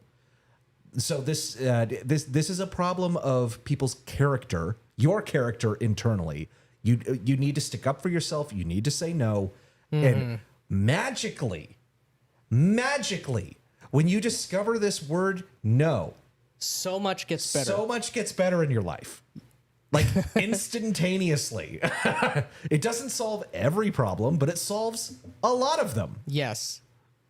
They want to be accommodating. And the player who has a crazy idea for a hero, they might not know it's crazy. I don't want to be accommodating to your bullshit. Yeah, your trash idea. Stop bringing your fucking retarded character to my game. Yeah. And the thing is, he's 100% right about people need to know beforehand what game they're playing. Yeah, what are we doing? Where are we? What is the setting? What is the kind of game that the I GM... discard the director's ability to say no to my PC. Yeah. Yep. Well, that is what it's for. Well, that is what it's for, and that's the thing. The word no has a lot of power, and when you can just deploy the X card or the no card, this is a means for these people to get power over your game. Yep. But And that's- over you, and more over broadly, you, but- more importantly. That's neither here nor there. But oh god, this is really pissing me off more so than the first time we watched this. inspired and excited to play. So a lot of directors say yes because they didn't show up to tell here's people also no. the thing. It's like this position of weakness, this belief. It's more than a belief, but I don't have the word at hand right now. But this belief that me saying no to this person will be a soul-crushing blow to them is it could not be more wrong. Yeah. But also not being willing to say no. Like this, let's steelman this sort of example, and let's say this is a guy who's never heard about gaming before, and just had a really bonkers idea, but was totally innocent. I thought this would be fine. All it takes is to say no. That's not going to work in this world because we're doing more. This is more. It's more like Game of Thrones than it is, World of Warcraft. Let's say, or it's more whatever. Take your pick. It should be very easy and in a short number of words to be able to put over the theme, the feel, and if the other person is being honest, they should get it. Like we are talking in terms of sort of genres and tones, which everybody does on some level understand. Yeah. And if they don't, I guarantee you that person is a bad faith actor, and this is you doubly do not want them in your game because this person is just an asshole. They're a bad faith actor, or they're a freak. Or they're a freak. And I'm fucking and tired of freaks. freaks. Are bad faith actors. Yes. Yeah. And this is actually something that we kind of made this point. We didn't go into it too deeply in the Mithras video. Is that you have to have kind of a certain amount of integration between the right brain and the left brain. The unbounded creative energy and the logical systems based part of this. And he's right. With a character needs to fit in both of these things. In the mechanical left brain, the system that you're going to be guiding everything through, but it also needs to fit within the milieu and the creative space, the imaginative portion. And you need, as a person, you need a certain amount of integration between these two things. The road to hell is paved with yes, but. Yes, 100%. Yeah. $2, Mayor McCheese. The road to hell is paved with yes, but. Yeah. But you need to integrate these two things, because if you go too far in either direction, you end up with either completely soulless, just mechanized board game shit where there's nothing, you have essentially no input except for what the dice are telling you. You're not making decisions. Or you go off into something that's completely incomprehensible, complete la la land, no boundaries whatsoever, nothing. You need to integrate these things. And I think that is kind of like intelligence, just in you or not. You have it or you don't. You have it or you don't. You probably don't. And it's weeks of things never really working, and everyone's sort of going along with it until it's no fun anymore. This is your opportunity not to be that player. The game has restrictions on what kind of characters make sense, and your director's world or campaign or whatever also has restrictions. Correct. I think within those restrictions, within almost any restrictions, there are limitless opportunities to create. Also correct. Now, sure, if a DM is running a really dark fantasy game with various kinds of violence, maybe that is not to your taste. That's fine. That just means it wasn't meant to be. Listen, lots of my friends. What kind of violence was he talking about? Yeah, I wonder what. I wonder how prevalent that actually is. Yeah, how many people? And again, if maybe the solution to that is, again, don't play with freaks. Don't play with freaks, and that shit doesn't come up in your game. Stop playing with freaks. That's it. They would like my game a lot more if it was much more whimsical and silly. Well, I ran Paranoia. Nothing could be more silly, and we all had a blast. Sure, I also think that Paranoia would function much, much better and be much funnier if you took it really seriously. Yeah. It's not like, this is like, it's so goofy. The computer told me to do something. Isn't this so funny? Yeah. You're playing a party game. Yeah. At that point. Yeah. And it will be. You should treat Paranoia, every one of your clones, you need to treat it as the most deadly serious situation. Yes, this is your Get life. in character as much as you can. You have been brainwashed by friend computer. And it will be so much better. Yeah. And afterwards it'll be so much funnier. It will be so, exactly. But it requires you to take it seriously. Yes. I tend towards serious political games, but I can have a blast running a game with, cute animals or whatever. We all just got to be on the same page. That's all. Everyone at the table needs to be pulling in the same direction. Otherwise, someone, maybe everyone at the table, is going to have a bad time. 100%. Yep. This is what I'm saying. It poisons the game. Yeah. If you get bad gaming is bad. Yeah. And you need to be on the same page. And this is, again, go back, watch our first episode on the podcast, which maybe it was the second one, but it lays out kind of our rules for how to have a great immersive game. And it's basically like, as the GM, you come up with kind of a loose concept for your game. You approach the players and say, this is the sort of thing I want to do. Are you interested? If they say yes, they make characters that are then compatible with that concept. Thing. Yes. And that is how, and also you put the rule zero for us is intention. We are here to role play. That is what we want to do. And if you're not here to do that, tell me, tell me, I'm going to please. make you tell me now. Right. It's like, can we, like, if we just get on the same page on those things, the game is going to be fucking great. Yes. But if we are deeply opposed to each other on what we want to do at the table, it's going to fucking suck for everybody. Yeah. Not just one or two people. It's going to suck for everybody. 100%. So ask your DM if they have a handout you can read describing the world or the campaign or whatever. DMs, keep it to one page. Yes. Once they're hooked, sure, then you can link them to your wiki or whatever, but hook them first, If you which have a means wiki. keep it short. Don't I have a remember wiki. Phil Yeah. wanted to Just run have a for us for conversation. years, but he wanted to run in his world where dwarves are the dominant default species, and he figured we'd all want to play something stupid, like elves or humans. When he finally said that, I was like, Phil, I guarantee you we would all love playing dwarves. He literally said, really? Yeah. And we streamed that. Everyone had a He was like, even I thought that was stupid. No, I'm just kidding. No, but this is correct. You want everybody to be on the same page. blast. It helped a lot, actually, that Phil said, this is the kind of game I want to run. Your characters need to fit in this box. But within these boundaries, go crazy. And that's That the is a only very thing. effective. Like, if someone is here to roleplay or is there to roleplay, I think they're not going to want to do anything else. Like, I get, speaking for me, Yeah. if you come to me with a framework or a situation or a milieu for a game that I'm interested in, okay, that sounds great. I already have a lot of ideas. How is it possible for someone to say something so obvious or wrong-headed that someone can take issue with every statement? Shut up, Colville. Thank you for the $5. Thank you, man.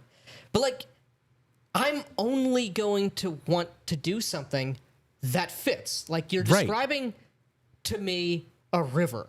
I don't want to sit next to the river or try and swim upstream of the river. I want to go with the river. This has nothing to do with plot or No. with No, any no, of no. this bullshit, any of these straw man arguments. It's It's like, this is a metaphor for something a little bit more abstracted Yes. than that. it's like, okay, This is it. It's like, we're going to go play basketball. yeah. If one guy shows up with his baseball bat and it's like, all right, I'm ready to play. Let's go. It's like, we're not doing the fucking same thing, dude. Yeah. Like, this is not the same game. Yeah. It's that simple. Yeah, get out. Get out. Get out. Stop. You freak. The way to communicate and collaborate. One of the problems is the core D&D rules present a very specific fantasy. The books say elves are like this, dwarves are like this, and people don't even realize these ideas are unique to D&D, often unique to a single edition of D&D. They think these are like generic elves. Nope. And this is a problem because a lot of people become dungeon masters because they are creative and they want to make a world that almost certainly does not conform exactly to everything in these rules. That doesn't mean they're a writer or an artist, although they may be. It just means they are creative people. One of the things I deeply love about this hobby is it is a brilliant creative outlet for people who might never have thought of themselves as creatives. Like, I would pay my own money to create a coffee table book that is just homemade dungeon and world maps from the 1970s. I am always fascinated whenever some OG player from the 70s. That would be cool. It would be. He's right. I would buy that. I'm also glad he's willing to pay his money and not my money. Yeah. Upload $4 million coffee table book. uploads their original maps online. I'm talking like hardcore dungeon maps because the person who made that dungeon probably had no art training and did not think of themselves as an artist or of the map as art. But that's all I can see now. They are amazing artifacts of pure outsider art. It's just graph paper and pencil, lines and symbols, but they look beautiful to me. Yeah, true. Anyway, see, this is how videos get long. Was that interesting? Yeah, maybe. Did it make my point clearer? Nope. Anyway, because these rules do not call out the fact that they describe a specific D&D world, there are some people, It's our probably money, many people, comrades. running D&D in basically no setting, no world exactly, just the default, somewhat flavorless fantasy land. Then you have some DMs who love Planescape or Spelljammer or Dark Sun or the critical role setting. And then you've got other DMs, and our own polling indicates these are the most numerous, at least in our community, who make their own worlds.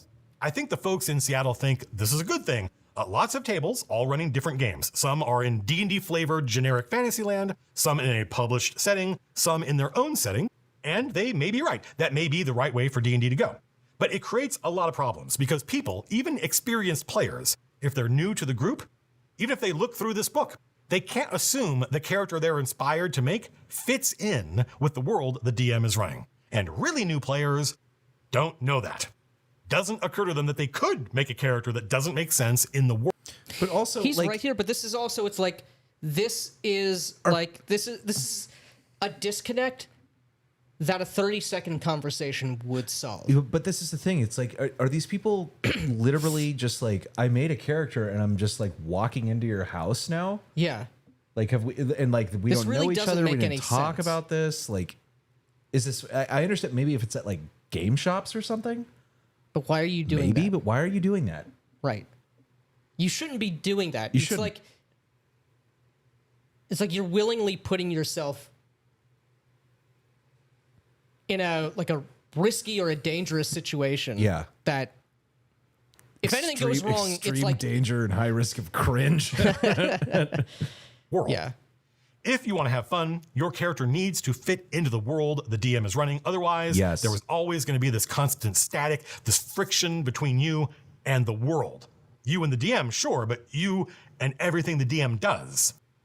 Again, inventing your own world is part of the fun of DMing, but it necessarily means not everything in here is going to work as advertised. That is true. Correct. Okay, you need to like your character, the director needs to like your character, and the other players need to like playing with you and your character.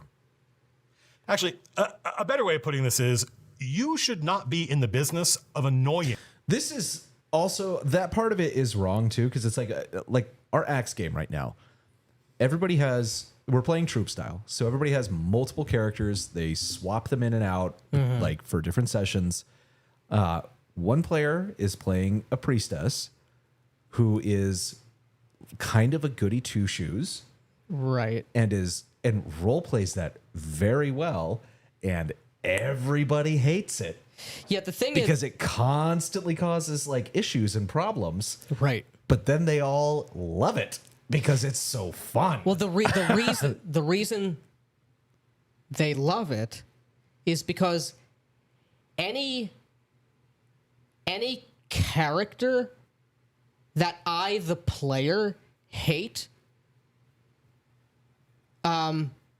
it's generally because the character is compelling. No. If there's a correct way. Yeah, if someone's like objectively Right.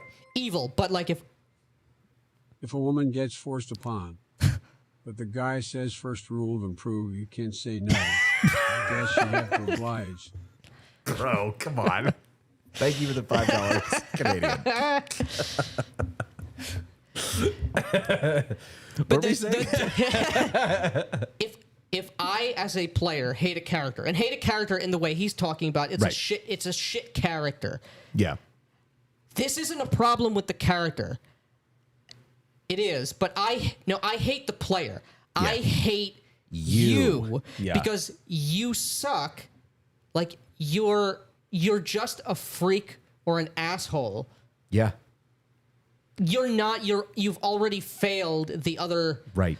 Obstacles which Colville has, broadly speaking, correctly laid out. You've already your character does not fit into the world and into the dynamic here. And again, this is not the get along gang thing. If you are legitimately role playing, because there's a perfect example like that I'm playing a warlock. Right. I've interacted many times with this character. Right. It's good role play Yes. on that player's part. Yes. And so this isn't like player bullshit sort of No. bleeding through. This isn't No. trash role play. Either in any way that could manifest. This is good role play. And I was in a game with a good friend of mine from back in New Jersey. He was for years, for 10 years, almost like the best role player I had ever met. And we both had this mutual realization because we were in this game where I was playing a truly evil, moralless sorceress character. And he was playing this sort of a Conan-esque sort of, like this barbarian, this noble savage kind of a thing. Our characters almost murderously hated each other, and it was only because there's this larger situation going on that we didn't come to blows. And if you have two great role players, when you have total freedom to hate in character. Oh, I know. It's so good. It's the best because I have no fear. Oh, I'm man. hurting someone's feel. Like I'm going too far. It's like, yes, like more. Yeah. Like it's the best. Yeah, that's like in Hell and Back, Ander playing his Colville's always broadly speaking. He's Zephyr T. But this was in Hell and Back. Ander is playing the wolf fairy. What are they called? The Mihangi. The Mihangi, who's with. There's a Kalfar in the party, and he's just using like Kalfar racial slurs against her. Like, get away from me, Darkling. And it's like he's just going in on her constantly, and eventually they all killed each other. The whole party murdered each other because it was fucking awesome. So allow your characters to hate each other. Yes. And it's fucking great. You just have to role play. You just have to fucking role play your character consistently, and this awesome shit happens. Yeah. It's so great. It's so great. Oh man. The other players. What was Colville talking about? Who knows? There is definitely a classic archetype of player who only has fun if they can show up with a character that just annoys everyone.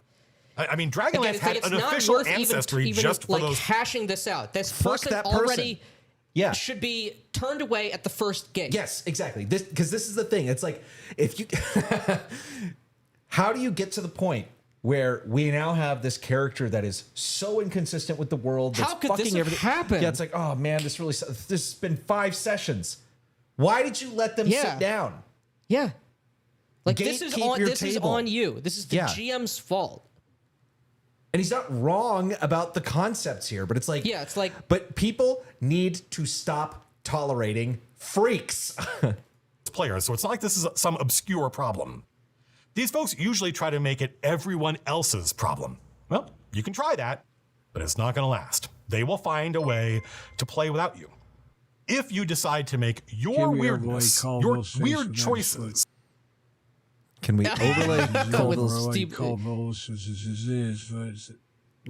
Buscemi's foot? And we got lore accurate Biden right now. Thank you, Mr. President. Everyone else's problem, you will not last long with that group. Because at the end of the day, you chose to make that character. And you chose to play them like that. You could have made a different character. You chose to be If you try to argue that the only way you can have fun is by playing an annoying character or otherwise acting or behaving in an annoying way, you may have fun for a little while, but the group will adapt and you will find yourself on the outside wondering what happened. D&D, the game, and this hobby in general. That's actually wrong as well. If you let that be a problem player into the group with a bunch of people who can't say no, which is the only way it would happen. No one has said no to you. That person will dominate the game. Yeah. Why wouldn't they? Yeah, they've already beat you. Stop being a pushover. Yeah. It can't fix every social problem with every potential player. It's not designed to fix any problems. This game is not a process by which you become socialized. Some people learn how to... That's big true. That is big true. Colville is 100% right. Yep. Sand off their rough edges and fit in. But that growth happened inside them, not from the rules in the game. Yeah, you had to be normal first. Yeah. Challenge impossible. I have played, very briefly, with groups where I showed up and I realized, oh, all of these players are toxic. Are freaks. Are Just call them freaks, yes. freaks, dude. This is a deeply dysfunctional group. I am out of here. But that's my job. Which is the correct thing to do. Mm-hmm. You're not going to, you can't fix them. Yes, unfixable. Oh, wait, who we got And here? why would you want to try? Yeah. I'm mostly negative about how Terps have gained mass popularity. Freaks are everywhere, and the expanded player base has made all these root issues. So here's the thing. It's like, yes, there's more people talking and more freaks out there. Or and You there's- can see it more of the seems- freaks because of the internet. You can see more of them. But here's the thing. If you are a normal person, chances are you know other normal people and you are socialized and have the ability to meet and connect with other normal people. Yeah. This is why you should never play with randos at a game shop Yeah. because the game shop almost certainly is going to be compromised by freaks. It is magnetic to freaks. Right. Yeah. And here's the thing too, because people are like, well, I don't know anyone who's interested in TTRPGs. It's like most of the time when someone asks me, like if they hear Nick and I talking about something, they're like, what is that? And we're like, oh, like Dungeons and Dragons or whatever. And they're like, oh yeah, like I've kind of heard about that. Like, what is it? Just explain what it is. And they go, Yeah. that sounds really fun. Yeah. Strike up a conversation. Like, make new friends. And here's also the thing. It's And your existing friends. And I understand some people, you might have asked your friends and they'd be like, that doesn't sound interesting to Yeah. me. That's fine.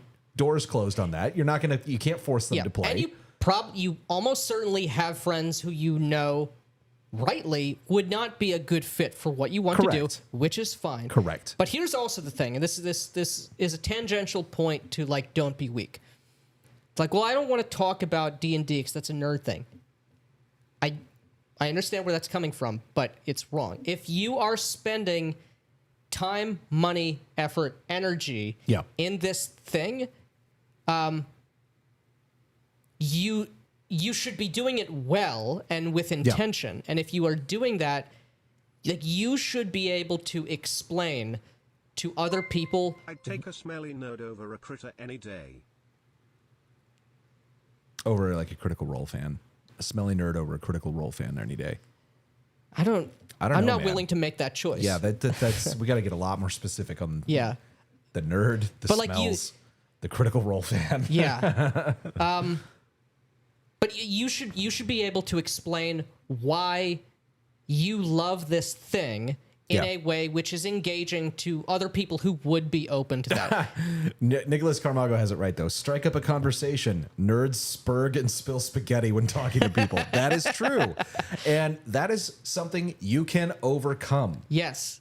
You should overcome. You need to stop carrying spaghetti in your pockets. If there carry is no steaks in spaghetti your to pockets spill, instead. yeah, exactly.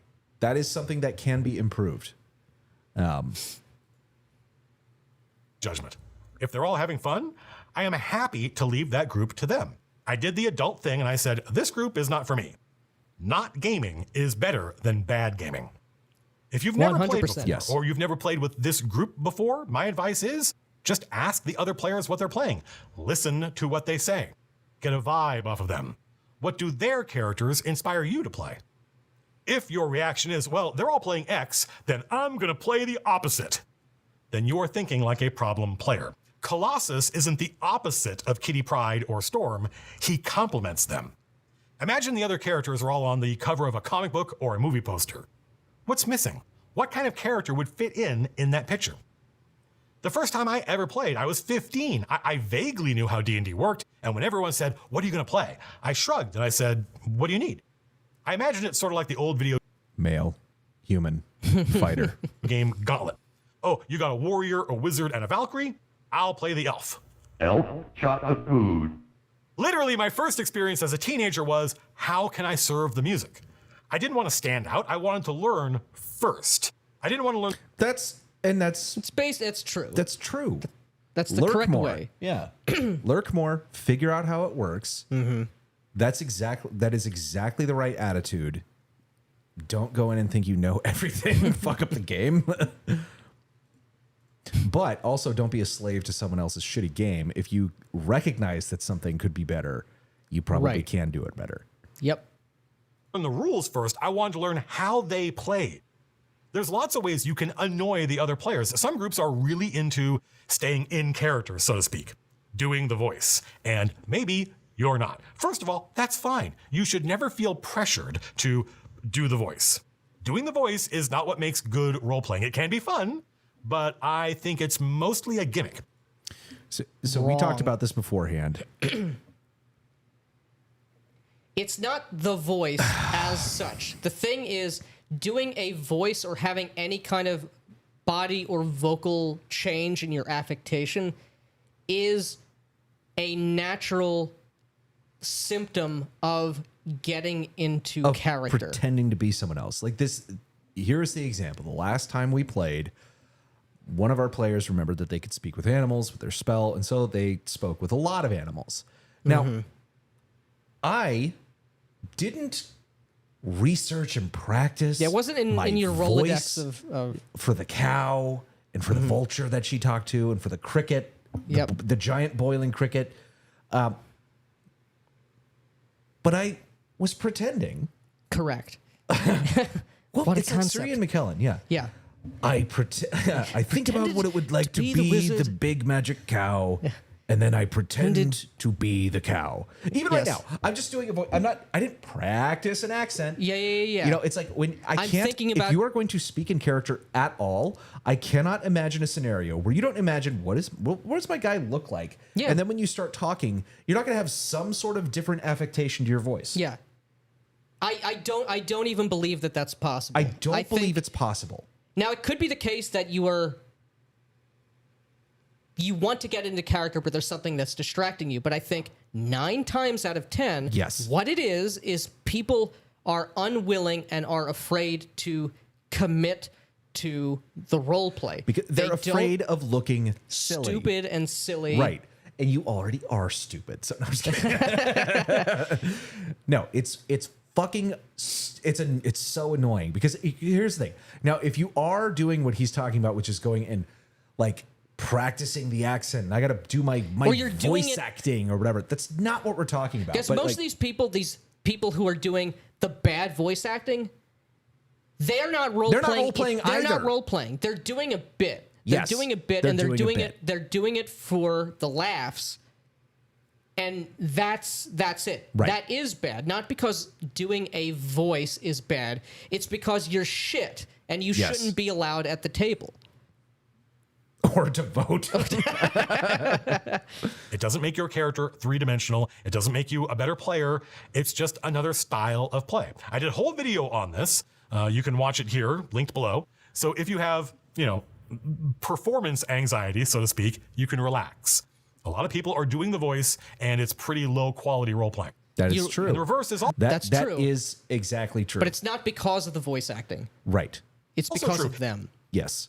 If the other players don't speak in character all the time and you do, that may not impress them. They might think, what are you doing? Why are you talking like that? What? Why are you role playing? Yeah, stop it. Read the room. If you feel pressured to play in a certain way that isn't fun for you, you can just say, that's not really my thing, guys. 100%. Sorry. And if Correct. the other players don't understand, if advice. you feel continually pressured to conform, you are probably in the wrong group.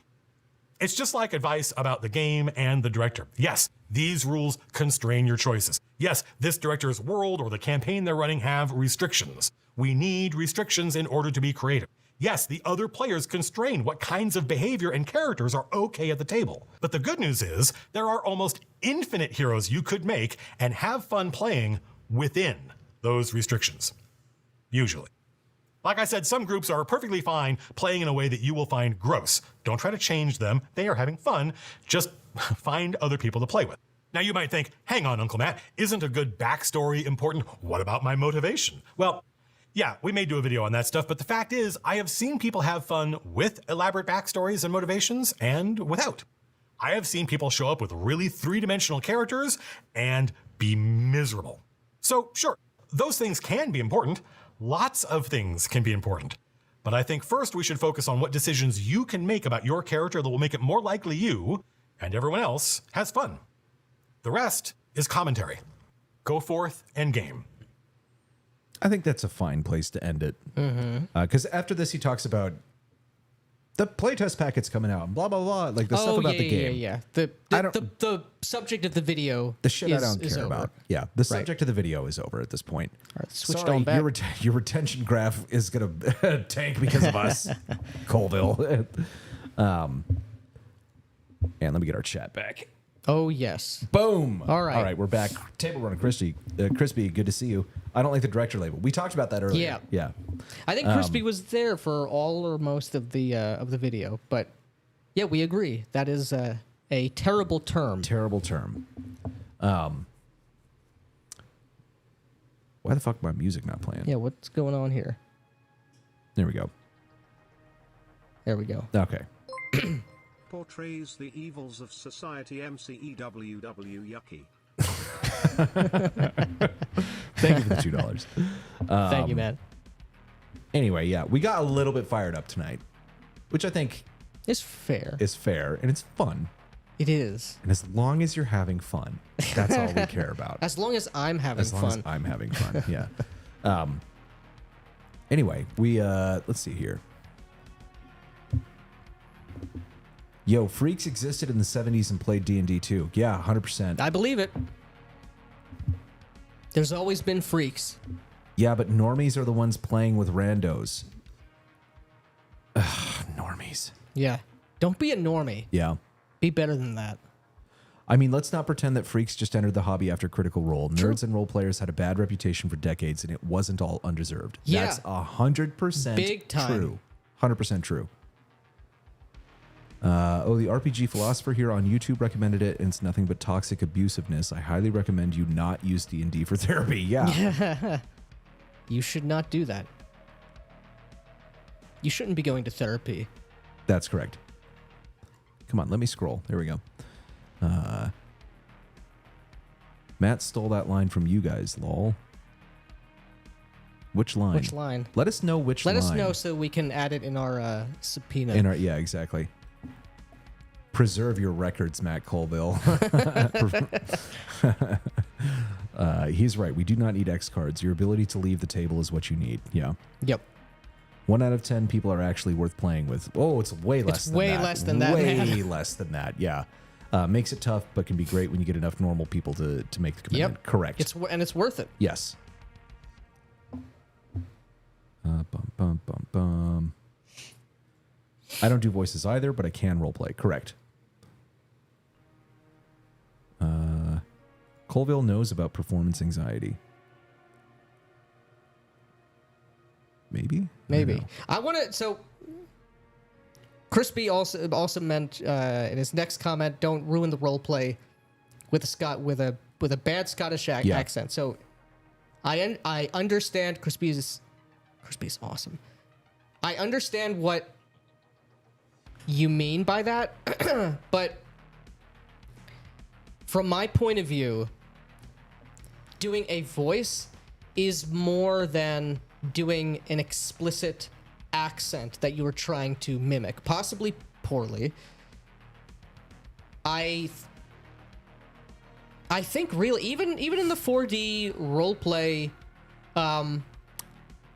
live plays, I do notice people changing their tone, the cadence of their delivery, or their words, or there's a slight change in affectation. None of this is a performance, right? But I really do think if you're getting into character, something must naturally Happen. change. Yeah. I can't. Serious question. Do you think it's possible for people with aphantasia, an ability to see pictures in your head, to be good role players? I have no idea.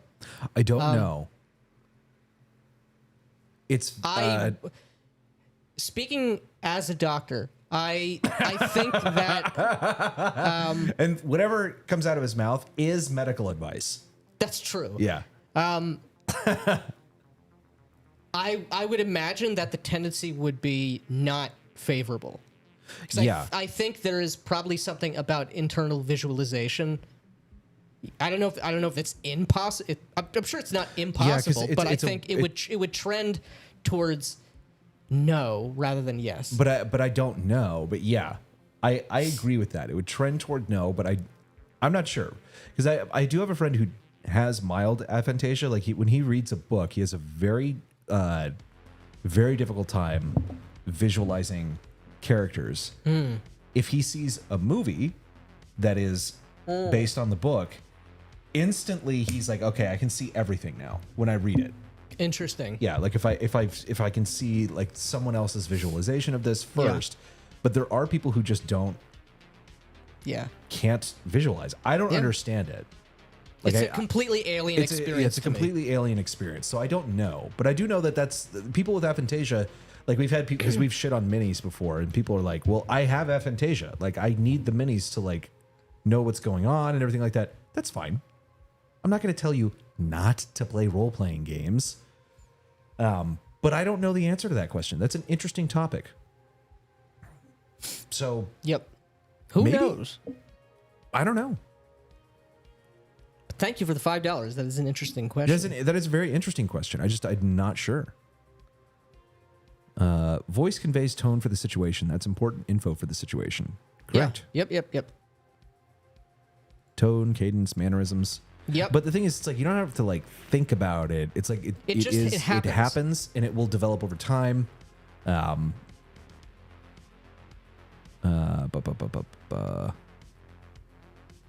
Young Steve is a doctor. Yeah. You didn't know that? You didn't know that? Yeah. Young Steve Buscemi. Dr. Tony Yeah, Blundetto. I got my doctorate in prison. Here's the thing, Buttquack. I don't think it's not real. I think it is real. Aphantasia is a bad excuse. It's not real. I do think aphantasia is real. It is probably something that more people say that they have than they do, along with everything else. Along with everything else. But there are people who cannot visualize the apple in their head. I know that that's true. I know that because that's I true. know people who have. There's more than 50% of people don't have an internal monologue. And it's way Which higher is than you think. Weird. It's not weird. It's terrifying. It's alien. That is completely alien to me. Yeah. And you can watch, like, there's a really good interview of a guy who does have an internal monologue interviewing a girl that has no internal monologue. And he's like, everything that you're telling me is blowing my fucking mind. I don't understand, like, any of this. I have literally no frame of reference with which to. Doesn't give a shit that she's sitting next to someone that has a completely different way of experiencing the world and thinking. Mm-hmm. It doesn't bother her that she's like, oh, I guess he just has a voice in his head. Like, that's okay. And he's like, what the fuck? Yeah, it's like, that says something. Yeah. It says a lot. A lot. When you think about it. Yeah. Oh, man. Does Frasier not have a psychiatric point of view in this? Role-playing has to do with characterization, not visuals.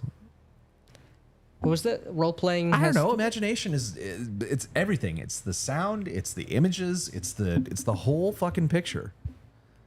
You guys said to read the book after Matt said to appreciate the art and read the book. It's just a shame that most games that people play these days is pure goy slop. Current day inspiration is hard.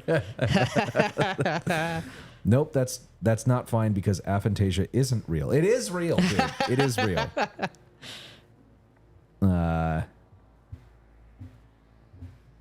I suffer from fantasia. I can only see pictures of walking brooms in my head.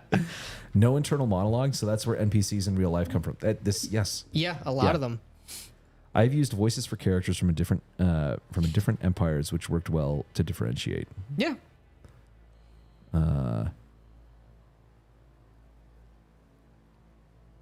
Imagine aphantasia and not having an internal monologue. Are you even sentient? I don't know. It's a tough question. If anything, I have multiple internal monologues. I have internal dialogue. So Aphantasia is like BPD. A lot of people claim to have it for cool points. Yes, probably. A lot of people claim to have all sorts of conditions and diseases for good boy points. Right. Blah, blah, blah.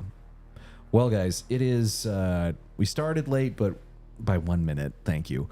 But we've gone 10 minutes over time. Yep, more than made up for it. Reposting this since you asked for clarification for what Matt stole from you guys. Paraphrasing here because I can't remember exactly. No gaming better than bad gaming. Yeah, but I had heard that before I started saying that. I had heard that many times. Someone else has said that in the past. But anyway, remember, Tuesday, Shucked Oyster. Yes. Launch party happening on this channel. attend. 5 hours. It's going to be fucking awesome. Back early. Back generously. Yes. And we will be very, very happy. Very happy. And you'll be very happy because you'll have the Shucked Oyster, which is very fun, very funny, and It legitimately is unironically is a great product. I'm very proud of it, very pleased with it. Yeah. I think a lot of people will like it. A lot of people already are enjoying it.